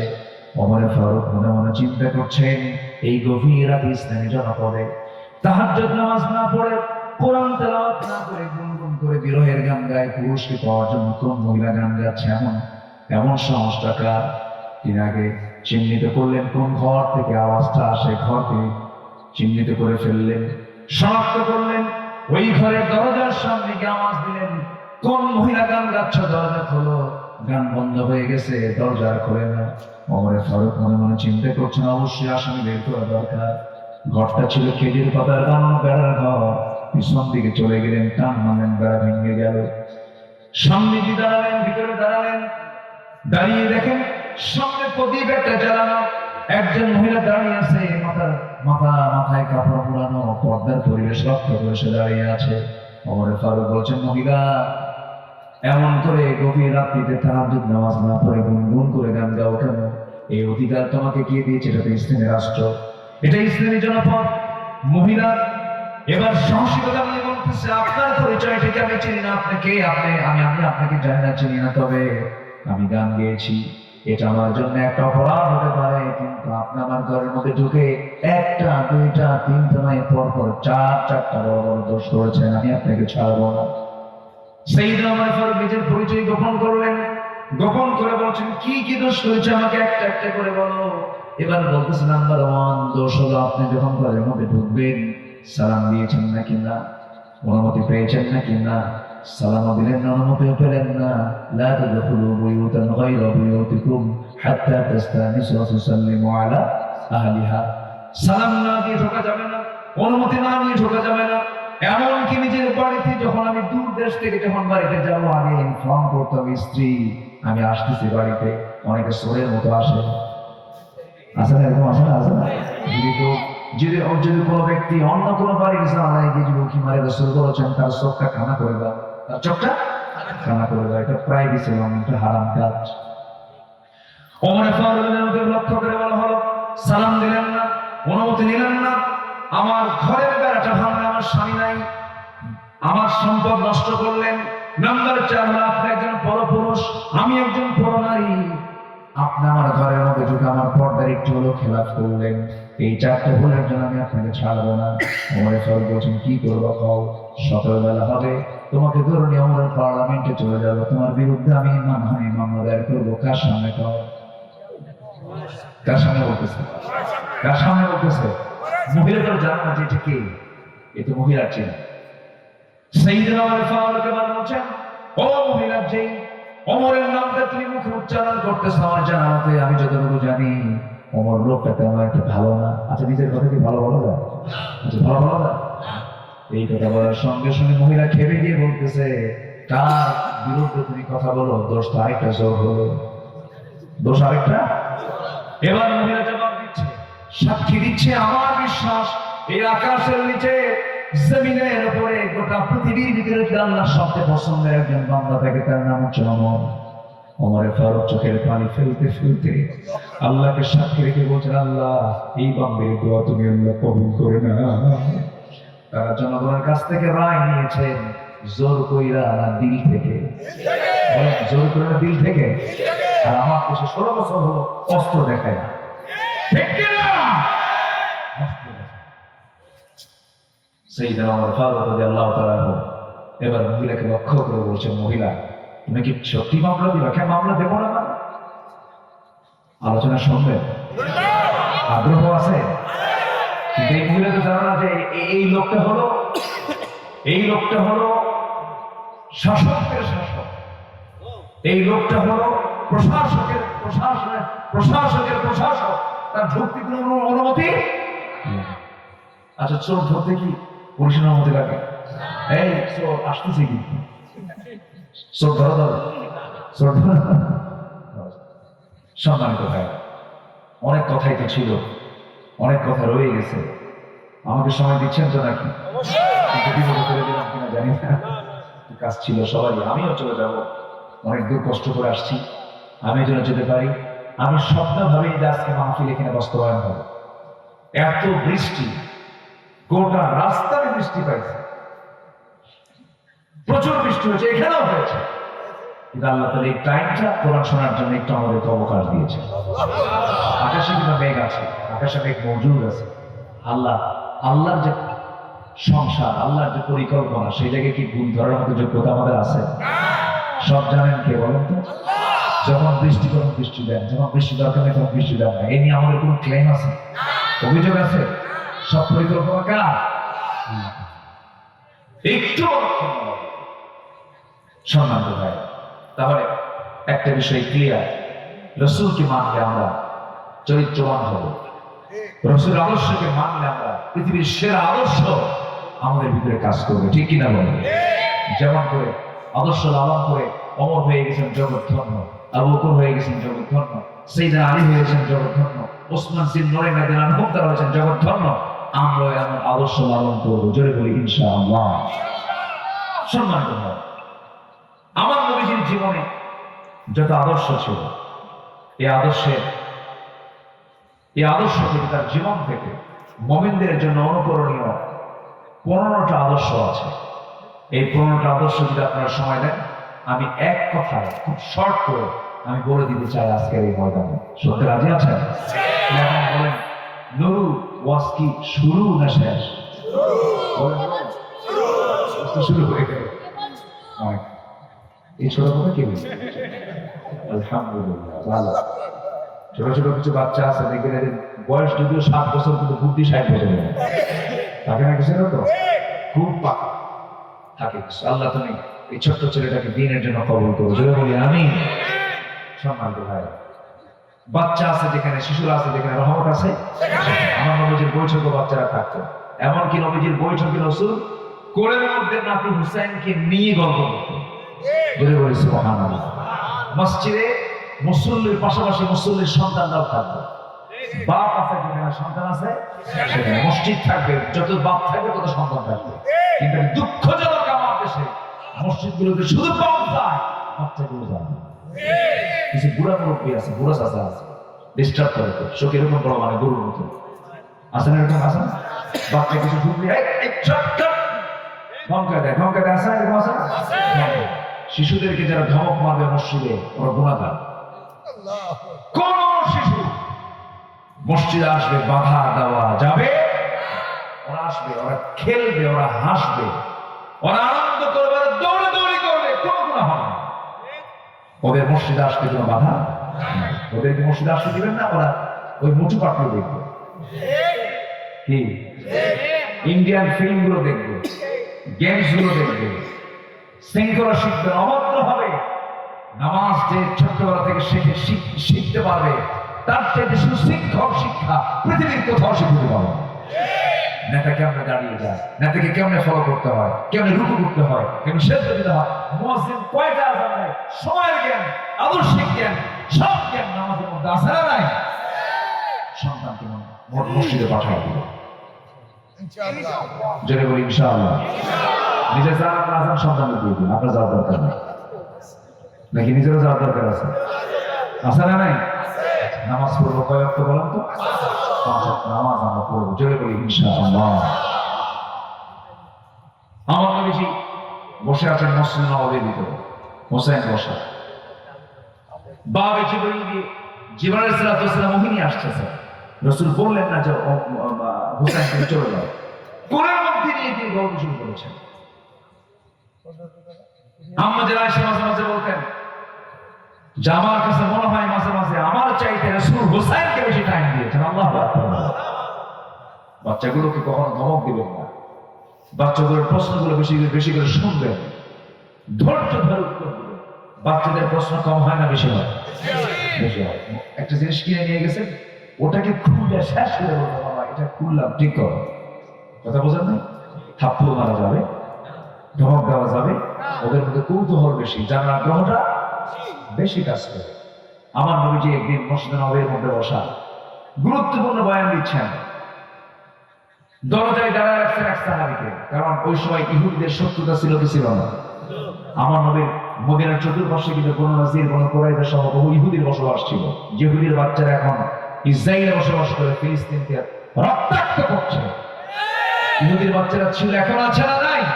ওরা কি মুসলমানদের বন্ধু হতে পারে? আমার নবীজি বয়ান করছেন, দরজায় পাহারা দিচ্ছেন এক সাহাবী। হুসাইন রাদিয়াল্লাহু তাআলা দরজার কাছে নক করছেন, দরজা নক করে বলছেন, দরজা খুলে ভিতরে যাবো, কাজ আছে। সাহাবী বলছেন, হুসাইন তুমি এখন যাবে না? রাসূল গুরুত্বপূর্ণ বক্তব্য দিচ্ছেন, এখন গেলে বক্তব্যে ব্যাঘাত ঘটবে। চোখ এরকম বড় করে বলতেছে, আমার যদি দিবেন, আমার দাম নাই, আমার কথার দাম নাই। তোমরা যে নবীর কথা বসে বসে শোনো, সেই নবীর চাইতে আমি হুসাইন কি ছোট? 1000 গুণে বড়। রাস্তা ছাড়, যেরকম সুবহানাল্লাহ। বাচ্চা ছোট কিন্তু ঝাল, ওই যে ঝাল ঝাল। আমার নবীজি বয়ান করছেন, হোসেনের এই সাহসী সাহসী বক্তব্য শুনে সাহাবিয়া আটকালেন না, কি বলতে নিয়ে কি বলে ফেলে দিলাম দরজা খুলে ভিতরে চলে গেছে, নবীর সামনে দাঁড়ায় গেছে। আমার নবীজি লক্ষ্য করে দেখেন নাতি হুসাইনের মনটা খারাপ, মুখে কোনো হাসি নাই, ভার ভার চেহারা। রাসূল বলছেন না না তোমার এমন চেহারা বলো কেন, কি হয়েছে বলো। এবার বলছে না না আমার কি কোনো দাম নাই, আমার কি কোনো সম্মান নাই, কেন কি হয়েছে। আমি দরজায় দাঁড়ায় থেকে দরজা খুলে দেয় না, কিন্তু না না তুমি কি জানো আমি চিন্তা করে দেখছি আমি তোমার চাইতে কিন্তু 1000 গুণে বড়। রাসূল বলছেন না না তুমি আমার চাইতে কেমন করে বড়। না না বেশি প্রশ্ন করবো না, মাত্র 3টা প্রশ্ন করবো, শুধু জবাব দিলে আমি কেমনে বড় বুঝাই দেবো। না না বলো কি প্রশ্ন। এবার তিনি বলছেন না না বলো তো আমি তোমার সঙ্গে যখন খেলাধুলা করি আমার সবচেয়ে প্রিয় বসার জায়গা কোনটা। আমার বুক। না না তুমি শুয়ে পড়ো। বিশ্ব নবী শুয়ে পড়লেন, আমার নবীজির বুকের উপরে লাফ মেরে গিয়ে হুসেন বসলেন। এবার বলছেন না তোমার সব সাহাবীকে ডাকো। ডাকা হলে এবার বলছেন আমার নানাজি সব সাহাবীকে সাক্ষী রেখে আপনাকে 1 নম্বর প্রশ্ন করছি, নানা তুমি বলো তো তোমার নানার নামটা কি। এরকম করে একটার পর একটা প্রশ্ন করছেন, তোমার বাবার নামটা কি, তোমার মার নামটা কি। প্রথম বলছেন তোমার বাবার নামটা কি। রাসূল বলেছেন আমার বাবার নাম হলো আব্দুল্লাহ। বাড়ি কোথায়? মক্কায়। কোন বংশ? কুরাইশ বংশ। আচ্ছা নানা তুমি বলো তো তোমার বাবার নামে এরপরে আর কোনো কিছু আছে নাকি, আমার তো জানা মতে নাই। এতটুকুই তোমার বাবার পরিচয়, কিন্তু আমার বাবার পরিচয় যদি দিতে শুরু হয়ে যায় সহজে শেষ হবে না। আমার বাবা হলেন দুনিয়ার সমস্ত কাফের বেঈমানদের জন্য যাকে আল্লাহ রাব্বুল আলামিন সিংহ করে পাঠিয়েছেন আমার গর্বিত পিতা আলী রাদিয়াল্লাহু তাআলা আনহু। আমার বাবা তোমার বাবা দুজনকে 2 পাল্লায় দাও, আল্লাহর কসম আমার বাবার ওজনটাই বেশি ভারী হয়ে যাবে। আমার নবীজি ছোট্ট বাচ্চার মুখ থেকে এত বিজ্ঞপূর্ণ এত গভীর চিন্তা সুলভ কথাগুলো শুনে আমার নবীজির কলিজা ভরে যাচ্ছে। এবার বলছেন না না কি প্রশ্ন 2 নম্বর বলো। এবার বলছে না তোমার মার নামটা কি। আমেনা। বাড়ি কোথায়? বলে না তুমি তার পরিচয় শেষ, কিন্তু না তুমি কি জানো আমার মার পরিচয়টা কি। আমার মাকে তুমি যদি না দেখো তোমার মন খারাপ হয়ে যায়, তোমার দেহের টুকরা কলিজার টুকরা। জান্নাতের সমস্ত রমণীদের সর্দারানী খাতুনে জান্নাত মা ফাতিমা, আমার মা ফাতিমাকে 1 পাল্লাই দাও, তোমার মা খাদিজাকে 1 পাল্লাই দাও। আল্লাহর কসম করে বলি আমার মা ফাতিমার ওজনটাই বেশি ভারী হয়ে যাবে। আমার নবীজি হাসি দেন, হাসি দিচ্ছেন, আবার চোখের কোণা বেয়ে টপ টপ করে পানি পড়ছে। আচ্ছা আমার নাতিকে সুন্দর করে জবাব দিচ্ছে। এবার বলছে না না নাম্বার 3 প্রশ্ন বলো তো তোমার নানার পরিচয়টা কি। রাসূল বলছেন আমার নানার নাম হলো হাফসবরি। বাড়ি তার কোথায়? মদিনায়। কি করতেন? ব্যবসায়ী ছিলেন। এতটুকুই তার পরিচয় শেষ। এবার বলছে তুমি বলো তো আমার নানার পরিচয়টা কি। আমার নানার পরিচয় দেওয়া শুরু হলে পরিচয় সমাজে শেষ হবে না, পৃথিবীর কেউ শেষ করতে পারবে না। আমার নানা হলেন সর্বকালের সর্বযুগের সর্বশ্রেষ্ঠ মহামানব মুহাম্মদ সাল্লাল্লাহু আলাইহি সাল্লাম। আমার নানাকে 1 পাল্লায় দাও, তোমার নানা ওহাবজরিকে 1 পাল্লায় দিয়ে দাও। আল্লাহর কসম করে বলি আমার নানার ওজনটাই বেশি বেশি ভারী হয়ে যাবে। আমার নবীজি কথাগুলো শুনলেন, বুকে জড়িয়ে ধরে বলছেন নানারে আজকে যুক্তির দিক থেকে আমি তোমার কাছে হেরে গেলাম। এই যেমন নবীজি ছোট ছোট বাচ্চাদেরকে লালন করতেন, কাছে কাছে টানতেন, পাখির খবর রাখতেন, তাদের সঙ্গে গল্প গুজব করতেন, খেলতেন পর্যন্ত। বরঞ্চ দেখা যেত শিশুরা আকর্ষণীয় খেলাধুলা ছেড়ে রাসূলকে যখন দেখতো সব খেলা ছেড়ে নবীর সামনে এসে তার সঙ্গে খেলাধুলায় ব্যস্ত হয়ে পড়তো। যেরকম সুবহানাল্লাহ। আমার নবীর আদর্শ কেমন ছিল? স্ত্রীর সামনে যেতেন স্বামী হয়ে যেতেন, সন্তানদের সামনে যেতেন বাবা হয়ে যেতেন, যুদ্ধে যেতেন যোদ্ধা হয়ে যেতেন, নামাজে দাঁড়াতে ইমাম হয়ে যেতেন। এমন কোন সাইড নাই। বিচারপতির চেয়ারে বসতেন, আদর্শ নেই, বিচারপতি হয়ে যেতেন। অতএব এই পৃথিবীতে আদর্শ যদি গ্রহণ করতে হয় সে আদর্শই গ্রহণ করবো আমরা।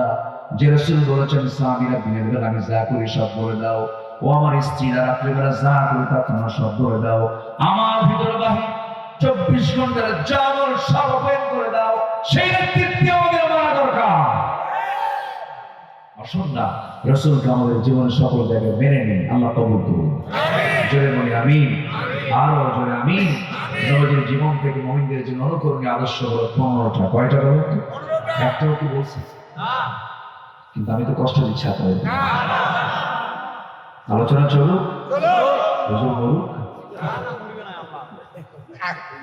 সব দিকে কি হবে? এত সুন্দর মানুষ আপনারা, বলি আলহামদুলিল্লাহ। আর যারা সামনে হুজুর বলুক ভালো, আলহামদুলিল্লাহ। আল্লাহ প্রত্যেককে মেধা দিয়েছেন। জি আলহামদুলিল্লাহ। আমরা সূরা আহজাব থেকে কথা বলছি। কোন সূরা থেকে বলুন তো? সূরা আহজাব থেকে কথা বলছি। তো মুমিনদের জন্য অনুকরণীয় 15টি আদর্শের একটা আদর্শ হচ্ছে আল্লাহর পথে প্রজ্ঞা, উত্তম পন্থায় দাওয়াত দেওয়া। আমরা দাওয়াতি কাজ করবো, জোরে বলি ইনশাআল্লাহ। আর জোরে বলি ইনশাআল্লাহ। দাওয়াত দিতে তাড়াহুড়ো, ধৈর্যহীনতা না ধৈর্যশীলতা? ধৈর্যশীলতা। আপনাকে অনেক কথা বলবেন, দাওয়াতের কাছ থেকে একটু পরিমাণ নড়া যাবে না। সেই দাওয়াতটা হবে আগে বাহির না আগে ভিতরে? আগে বাহির না আগে ভিতরে? ভিতরে। অনেক হাজি আছে বউ বোরকা পরে না, বউ কিনে হাজি সাহেব গোটা শহর করে, মানে আধুনিক হাজি। কি হাজি বলেন তো? এরকম টেটিমার্কে হাজি আছে না নাই? দাওয়াতি কাজ করতে হবে আগে ভিতরে। আগে কোথায় বলেন তো? আগে ভিতরে কালিমার দাওয়াত। রাসূল প্রথম দাওয়াত দিয়েছেন কোথায়? ঘরে। আগে দাওয়াত দিয়েছেন কোথায়? কু আনফুসাকুম ওয়া আহলিকুম না। বলে সবাইকে উত্তর দেয়। কমন পড়ে গেছে। বলি আলহামদুলিল্লাহ। উদউ ইলা সাবিলি রাব্বিকা বিল হিকমাহ ওয়াল মাউইযাতিল হাসানাহ ওয়াজাদিলহুম বিল্লাতী হিয়া আহসান। বলি আল্লাহু আকবার। নাম্বার 2 হলো সাহসিকতা। রাসূল থেকে আমরা কি পেয়েছি? রাসূল কি দুর্বল ছিলেন?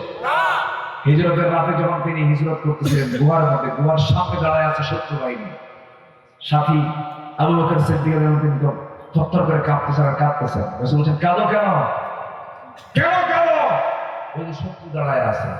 রাসূল বলছেন, না, ইন্নাল্লাহ মা'ানা। দুজন শুধু আমরা নয়, আমরা তিনজন আছি, আমাদের সাথে আল্লাহ তাআলা আছে। ভয় না সাহস? ভয় না সাহস?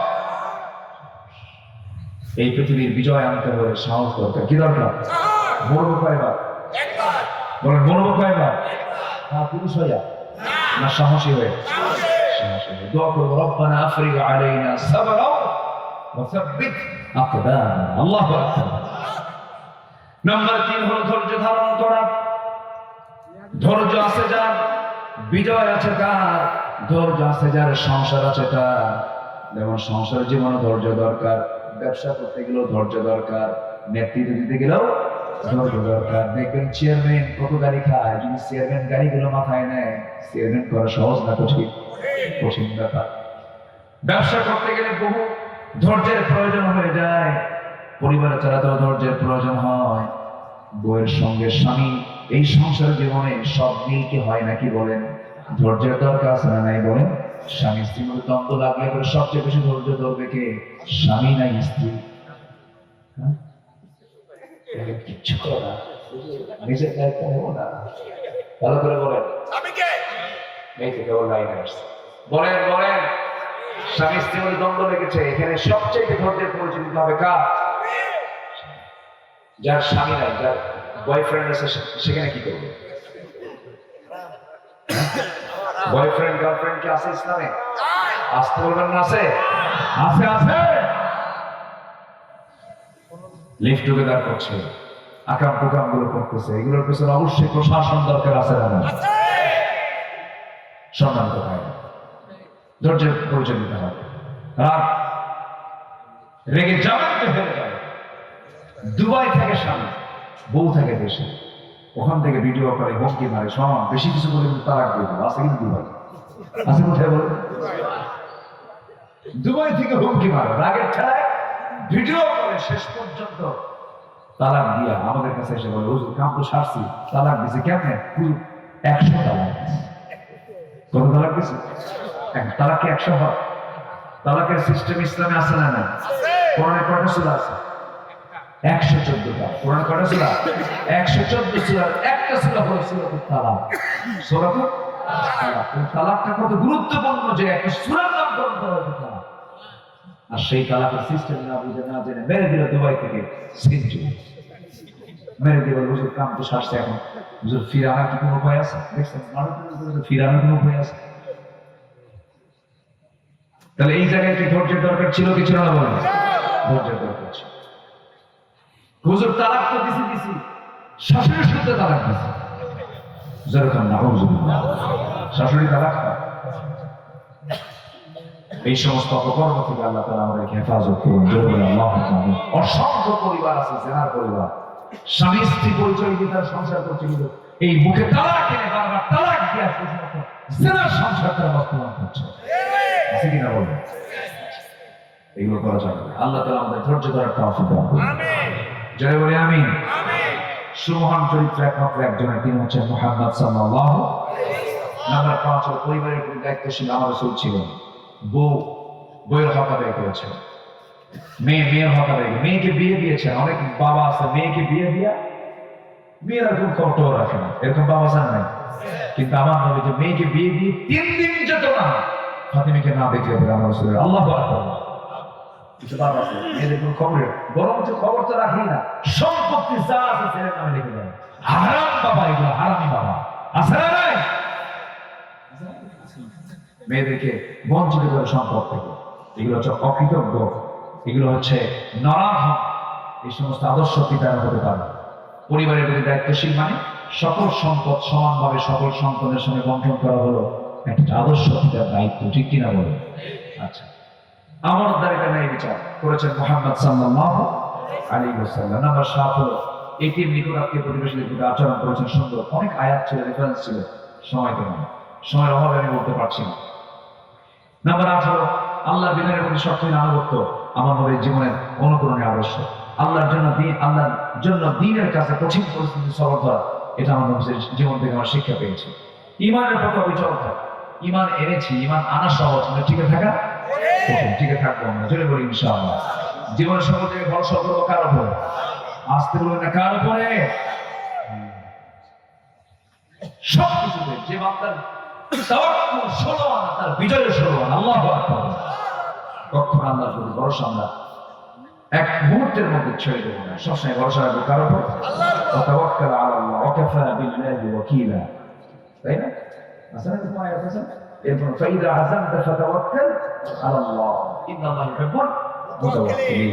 সম্মানিত ভাইরা, আমরা তাওয়াক্কুল করব আল্লাহর উপর। কোন বাবার দরবারে যাব না, বাচ্চা হয় না বাবার দরবারে যা শেষ দাম আছে নাকি? এগুলো এলাকায় আছে কিছু, এগুলো কোনো বাবার দরবারে যাবে না। শোনেন, একটা কথা বলি, মন খারাপ করা যাবে। ভণ্ডামি চিত্র জাস্ট চিত্রায়িত করার জন্য বলতেছেন। আচ্ছা, আপনি কি মনে শুনেছেন এরকম অ্যাভেলেবল কি দেখেছেন যে ডাক্তারের বইয়ের সিজার লাগে? বলুন, ডাক্তারের বইয়ের সিজার খুব কমই লাগে, কিন্তু আপনার বউ আমার বউ শুধু ক্লিনিকে ঢোকা মাত্র সিজার ছাড়া হবে না, পজিশন খুব খারাপ। আচ্ছা বলেন তো, মানুষ ছাড়া কোন প্রাণীর কি সিজার লাগে? আজ থেকে সিজার লাগে? সিজার লাগে? তো ডাক্তারের বইয়ের সিজার লাগে না। এরপরে হুজুরের বাড়িতে মিলাদ হয়, কি কথা কি বুঝতেছেন? হুজুর জানে যে এর মধ্যে কি আছে দরকার, কিন্তু হুজুর ঠিকই মিলাদ পড়া, নিজের বাড়িতে মিলাদ। ডাক্তারের বইয়ের সিজার লাগে না, হুজুরের বাড়িতে মিলাদ হয় না। নাম্বার 3, পীরের বউ পীরের মুরিদ হয় না, কারণ বউ জানে আমার পীরটা কোন জাতে। কথা কি বুঝতেছেন আপনারা? কোন দরবারে যাবেন না, কোন মাজারে যাবেন না, সেজদা দিবেন না, কোন মান্নাতে গেলে করা যাবে না। সম্পূর্ণ ভরসা করতে হবে কার উপরে? আল্লাহর উপর। ছেড়ে দিবেন কে? মেয়ে দিবেন কে? দেবেন না কে? ফয়সালা কার? কার ফয়সালা বলে? ছেলে হলেও কার? কে? মেয়ে হলেও কে? দেন না কে? এটা নিয়ে কোনো ক্লেম করার কোনো দরকার? কিছু মূর্খ আছে, বউর দোষ দেয়, তোর পেট আসলে পৌঁছে যেরকম না বুঝবি। এগুলো ভুল চিন্তা, ভ্রান্ত চিন্তা। সব কার ফয়সালা বলে? আল্লাহর ফয়সালা। সম্মানিত ভাই, আজকে পীর মুরিদের অবস্থা, আমি পীরকে কখন আমি খারাপ চোখে দেখি না। পীর ভালো, হক্কানি যদি হয়, আল্লাহওয়ালা যদি হয়, নবীজির সুন্নাহ যদি পরিপূর্ণ থাকে, সেই পীরকে মানতে আমার কোনো আপত্তি নাই। কিন্তু আমার দেশে অধিকাংশ দরবারের মধ্যে এখন ভেজাল আছে না নাই? বলেন, আসতে বলবেন, আছে না নাই? যত বড় বড় দরবার দেখবেন সেখানে শিরকের আকড়া হয়ে দাঁড়িয়েছে। এই জন্য আমরা এই ব্যাপারে সচেতন থাকবো, আমরা সজাগ থাকবো, আমাদের ইমান যেন সমস্ত শয়তানরা চিন্তাই না করতে পারে। জি। নাম্বার 12 হলো কাজে কর্মে পরামর্শ করবো, একাকী গোয়ানি করে কোনো কাজ করবো না। আল্লাহ তাআলা পরামর্শ একটা সূরা দিয়েছেন, একার মধ্যে ভুল থাকবে, 10 জনের মধ্যে ভুল থাকলেও সংশোধন হয়ে যাবে। এটা কার কথা? আল্লাহ বান্দাকে পৃথিবীতে পাঠাবেন। আল্লাহ নিজেই বলছেন, ওয়াইদা ক্বালা রাব্বুকা লিল মালাইকাতি ইন্নী জাইলুন ফিল আরদি খলিফা, আমি পৃথিবীতে মানুষ পাঠাবো। ফেরেশতাদের পরামর্শ নিচ্ছেন। আল্লাহর কি পরামর্শ দরকার ছিল? কিন্তু এরপরও শিক্ষা দিচ্ছেন যে যে কোনো কাজ করো পরামর্শের ভিত্তিতে করো। ওয়াশাবিরহুম ফিল আমর ফাইদা আযামতা ফাতাওয়াক্কাল আলাল্লাহ। ওকে, এরপরে কুফরের প্রতি অকঠোর হবে, কুফরের প্রতি আমার নরমশীল হন। আশিদ্দা আলাল কুফার রুহামাউ বাইনাহুম। এরপর মুমিনদের ব্যাপারে আমরা রহমশীল হব, পরস্পর আমাদের ভিতরে যে ভ্রাতৃত্ব থাকবে এটা হবে অত্যন্ত দিল থেকে, মন থেকে মহাব্বত থাকতে হবে। এক আনা না 16 আনা। আমাদের ভ্রাতৃত্ব যত মজবুত হবে, ইহুদি খ্রিস্টান তত পরাজিত হবে।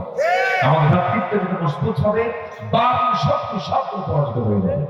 আমাদের ভ্রাতৃত্বের মধ্যে যদি কোনো প্রাচীর ভেঙে যায়, চির যদি ঢুকে যায়, আমরা বিজয়ী হতে পারবো না। আল্লাহ তাআলা পক্ষ থেকে বিজয়ী তখনই আসবে যখন আমরা ভ্রাতৃত্বের বন্ধনে আবদ্ধ হতে পারবো। আল্লাহ তাআলা সেই তৌফিক সবাইকে দান করুন। জোরে বলুন আল্লাহুম্মা আমিন।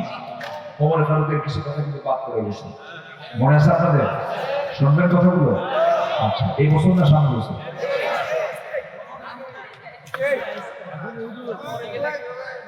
আলহামদুলিল্লাহ, অনেক ভালো মানুষ আপনারা। আমি আজকের মাহফিলটা যে বাস্তবায়িত হলো আল্লাহ পাকের খাস মেহেরবানি, বলি আলহামদুলিল্লাহ। মাদ্রাসার কয়জন ছাত্রীকে পালিয়ে দিয়েছি আমরা? কারণ কয়জন? আজকে এই মাহফিলের মূল আকর্ষণ কিন্তু এই হাফেজ ছেলে। এটা হচ্ছে আমাদের সম্পদ। হাফেজ কেউ হতে পারে না, আল্লাহ পাক হাফেজ নিজে বানায় দেন। জোরে বলি আলহামদুলিল্লাহ। হাফেজ কেউ হতে পারে না, আল্লাহ হাফেজ বানায় দেন। তার বড় প্রমাণ হচ্ছে ওই আয়াত, লা তুহাররিক বিহি লিসানাকা লিতাআজালা বি। হে রাসূল, আপনি নিজের জিহ্বা এত আওড়াবেন না, মুখস্থ করার জন্য তাড়াহুড়ো করবেন না। আমি নিজে আল্লাহ তাআলা কোরআনটাকে আপনার সিনার মধ্যে জমা করে দেব। তাহলে কোরআনকে মুখস্থ করেন, আল্লাহ জমা করে দেন।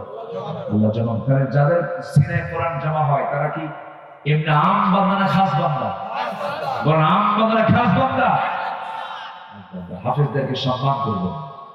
5 ইমের হেফাজতে সেই শাপলা চত্বরে কর্মসূচিতে যে হত্যাযজ্ঞ, যে ধ্বংসযজ্ঞ ইতিহাস তৈরি করেছিল, তার ফলাফল হচ্ছে আজকের ফলাফল।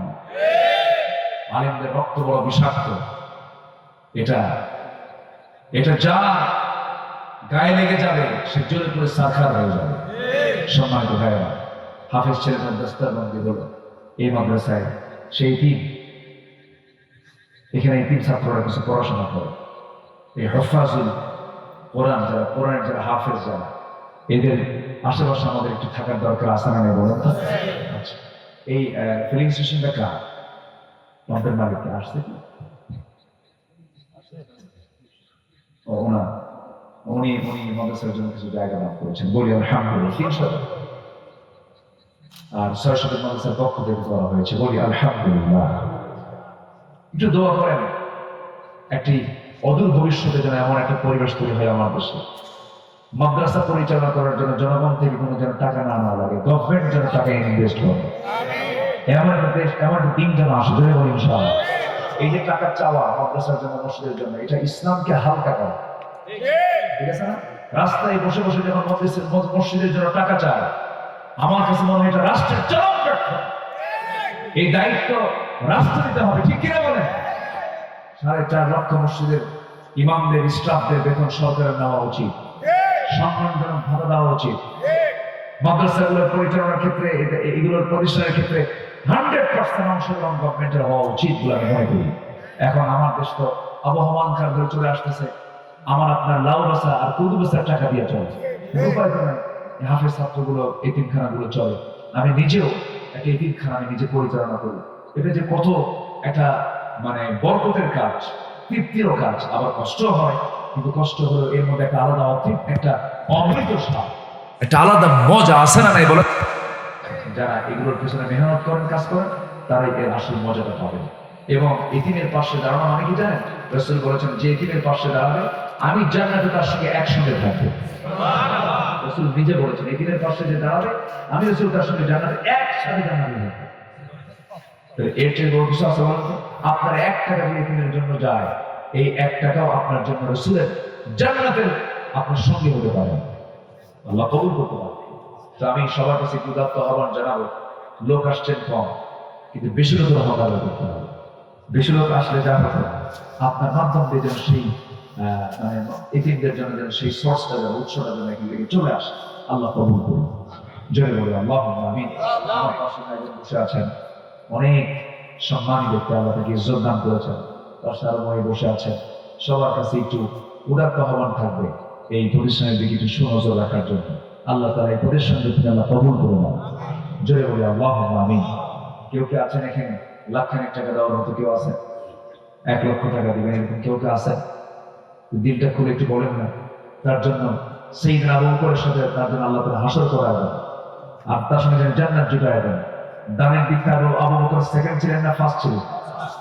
আমার নবীজির সাহাবীদের মধ্যে দানের দিকে 1 নম্বর কে ছিলেন বলেন তো? সাইয়েদনা আবু বকর। সব সম্পত্তি তিনি দিয়েছিলেন সেই তাবুক অভিযানের সময়, সব উজাড় করে দিয়েছিলেন। তো আমার কোন ভাইটা আছেন এরকম লাখখানেক টাকা দিলেন, আমি তার জন্য খাস করে দোয়া করবো, এরকম কেউ কেউ আছেন? আমি বেশি বলে ফেললাম। লাখখানেক এই জন্য বললাম, অনেকদিন আগে এক মাহফিলে শেষের দিকে চাইতে গিয়ে বললাম কে আছেন 1000-10 টাকা দিলেন, 500 থেকে আমি তো জানি না উনি গার্মেন্টসের মালিক, উনি একটা চেক লিখে বলছি বেশি দিতে পারলাম না, 1 কোটি টাকা দিয়ে। সেদিন থেকে মানে ওয়াদা করছে আল্লাহ জীবনে আর 1000 পাবো না, অন্তত লাখ পাবো, তাহলে একটা ব্যালেন্স হবে। তো হতে পারে এখানে কে কোন দিক থেকে কি দিয়ে ফেলেন। এখন কি রাস্তার ধারে কোনো জমি কি 1000-এ আছে না লাখে গেছে? আগে ছিল 100 টাকা, 500 টাকা শতক ছিল, 1000 টাকা শতক ছিল, এখন জায়গা জমির দামও লাখ লাখ হয়ে গেছে। তো আমি যে লাখ লাখ চাইছি, কি ভুল হয়েছে নাকি আমার? দেখে কে আছেন একটু, ইনশাআল্লাহ আমরা দিলটা নরম করে যে যা পারে আমরা দিল থেকে দেওয়ার চেষ্টা করবো। জোরে বলি ইনশাআল্লাহ। জিকির করি সুবহানাল্লাহ আলহামদুলিল্লাহ, আরো জোরে লা ইলাহা ইল্লাল্লাহ সুবহানাল্লাহ আলহামদুলিল্লাহ, আরো জোরে লা ইলাহা ইল্লাল্লাহ সুবহানাল্লাহ আলহামদুলিল্লাহ, লা ইলাহা ইল্লাল্লাহ মুহাম্মাদুর রাসূলুল্লাহ সাল্লাল্লাহু আলাইহি ওয়াসাল্লাম। একটু চাদর দিয়ে একটু ব্যাকটেক দিয়ে দেন, যে যা পারি আমরা সবাই দেবো ইনশাআল্লাহ। যেটা নোটটা বড়, যে নোটটা বড় আমরা আল্লাহ আমার ছোট না বড় বলেন তো? বড়র হাতে আমরা বড় একটা নোট দিয়ে দেবো ইনশাআল্লাহ। আমরা দেবো মূলত কার হাতে? আল্লাহর হাতে দেবো, আল্লাহর পথে দেবো ইনশাআল্লাহ। আমরা সবাই যেটা পারি দেই। আর বিশেষ যারা প্রধান অতিথি যিনি ছিলেন, বিশেষ অতিথি যারা ছিলেন, সভাপতি যারা করতেছেন, এখানে অনেকগুলো নাম আছে। বিশেষ অতিথি মোটামুটি তো ফজর পর্যন্ত লাগবে দেখতেছি, অনেক নামগুলো কি আসছে সবাই? কিছু আছে যে ইনশাআল্লাহ তুমি সবাইকে দিল থেকে দেওয়ার তৌফিক দাও। জোরে বলে আল্লাহুম্মা আমিন। জি, কে কি পারবেন একটু দেওয়ার চেষ্টা করেন, কিছু বলেন, আমরা যে উৎসাহ পাই। জিকির করি সুবহানাল্লাহ আলহামদুলিল্লাহ, আরো জোরে লা ইলাহা ইল্লাল্লাহ।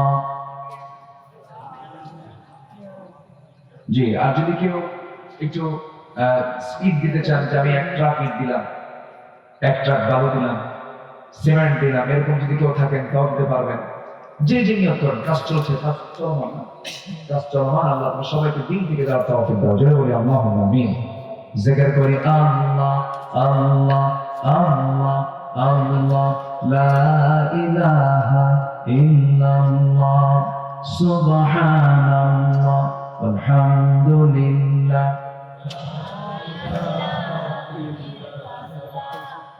লা ইলাহা ইল্লাল্লাহ সুবহানাল্লাহ আলহামদুলিল্লাহ।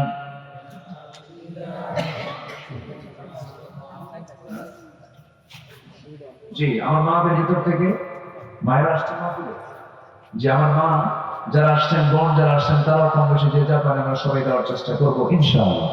আল্লাহ আপনি সবাইকে দিল থেকে দেওয়ার তৌফিক দাও, জোরে বলি আমিন।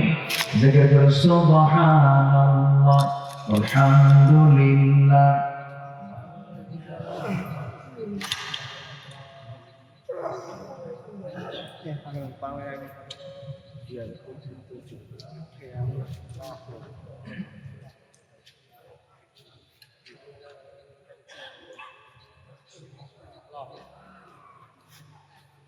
যে আর কি যেটা পারে আমরা দোয়া করে যাবো ইনশাআল্লাহ। দোয়ার আগে আমরা কেউ না যাই। দোয়ার দরকার আছে কিনা বলেন? আমরা একসঙ্গে দোয়ার মধ্য দিয়ে আমরা শেষ করবো ইনশাআল্লাহ। আল্লাহ তুমি সবাইকে দিল থেকে দেওয়ার তৌফিক দাও, জোরে বলি আল্লাহুম্মা আমিন। খাতা কলম চলে গেছে, যদি কেউ নিয়ত করে দিতে চান সিমেন্ট রড ইট আমরা দেওয়ার চেষ্টা করবো ইনশাআল্লাহ। আল্লাহ তুমি কারো দেওয়াকে জি জি আর কি আছেন ইনশাআল্লাহ। এক বস্তা সিমেন্ট, 2 বস্তা সিমেন্ট, আর শহীদ 1000 ইট, 1000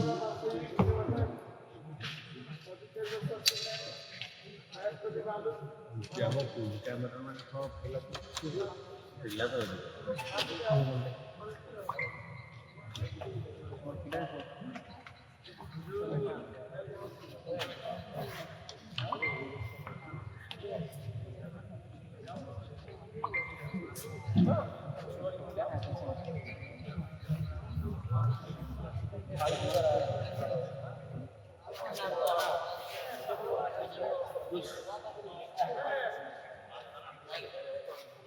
জি সম্মানিত ভাইরা, আমরা উঠা বসা করছি না।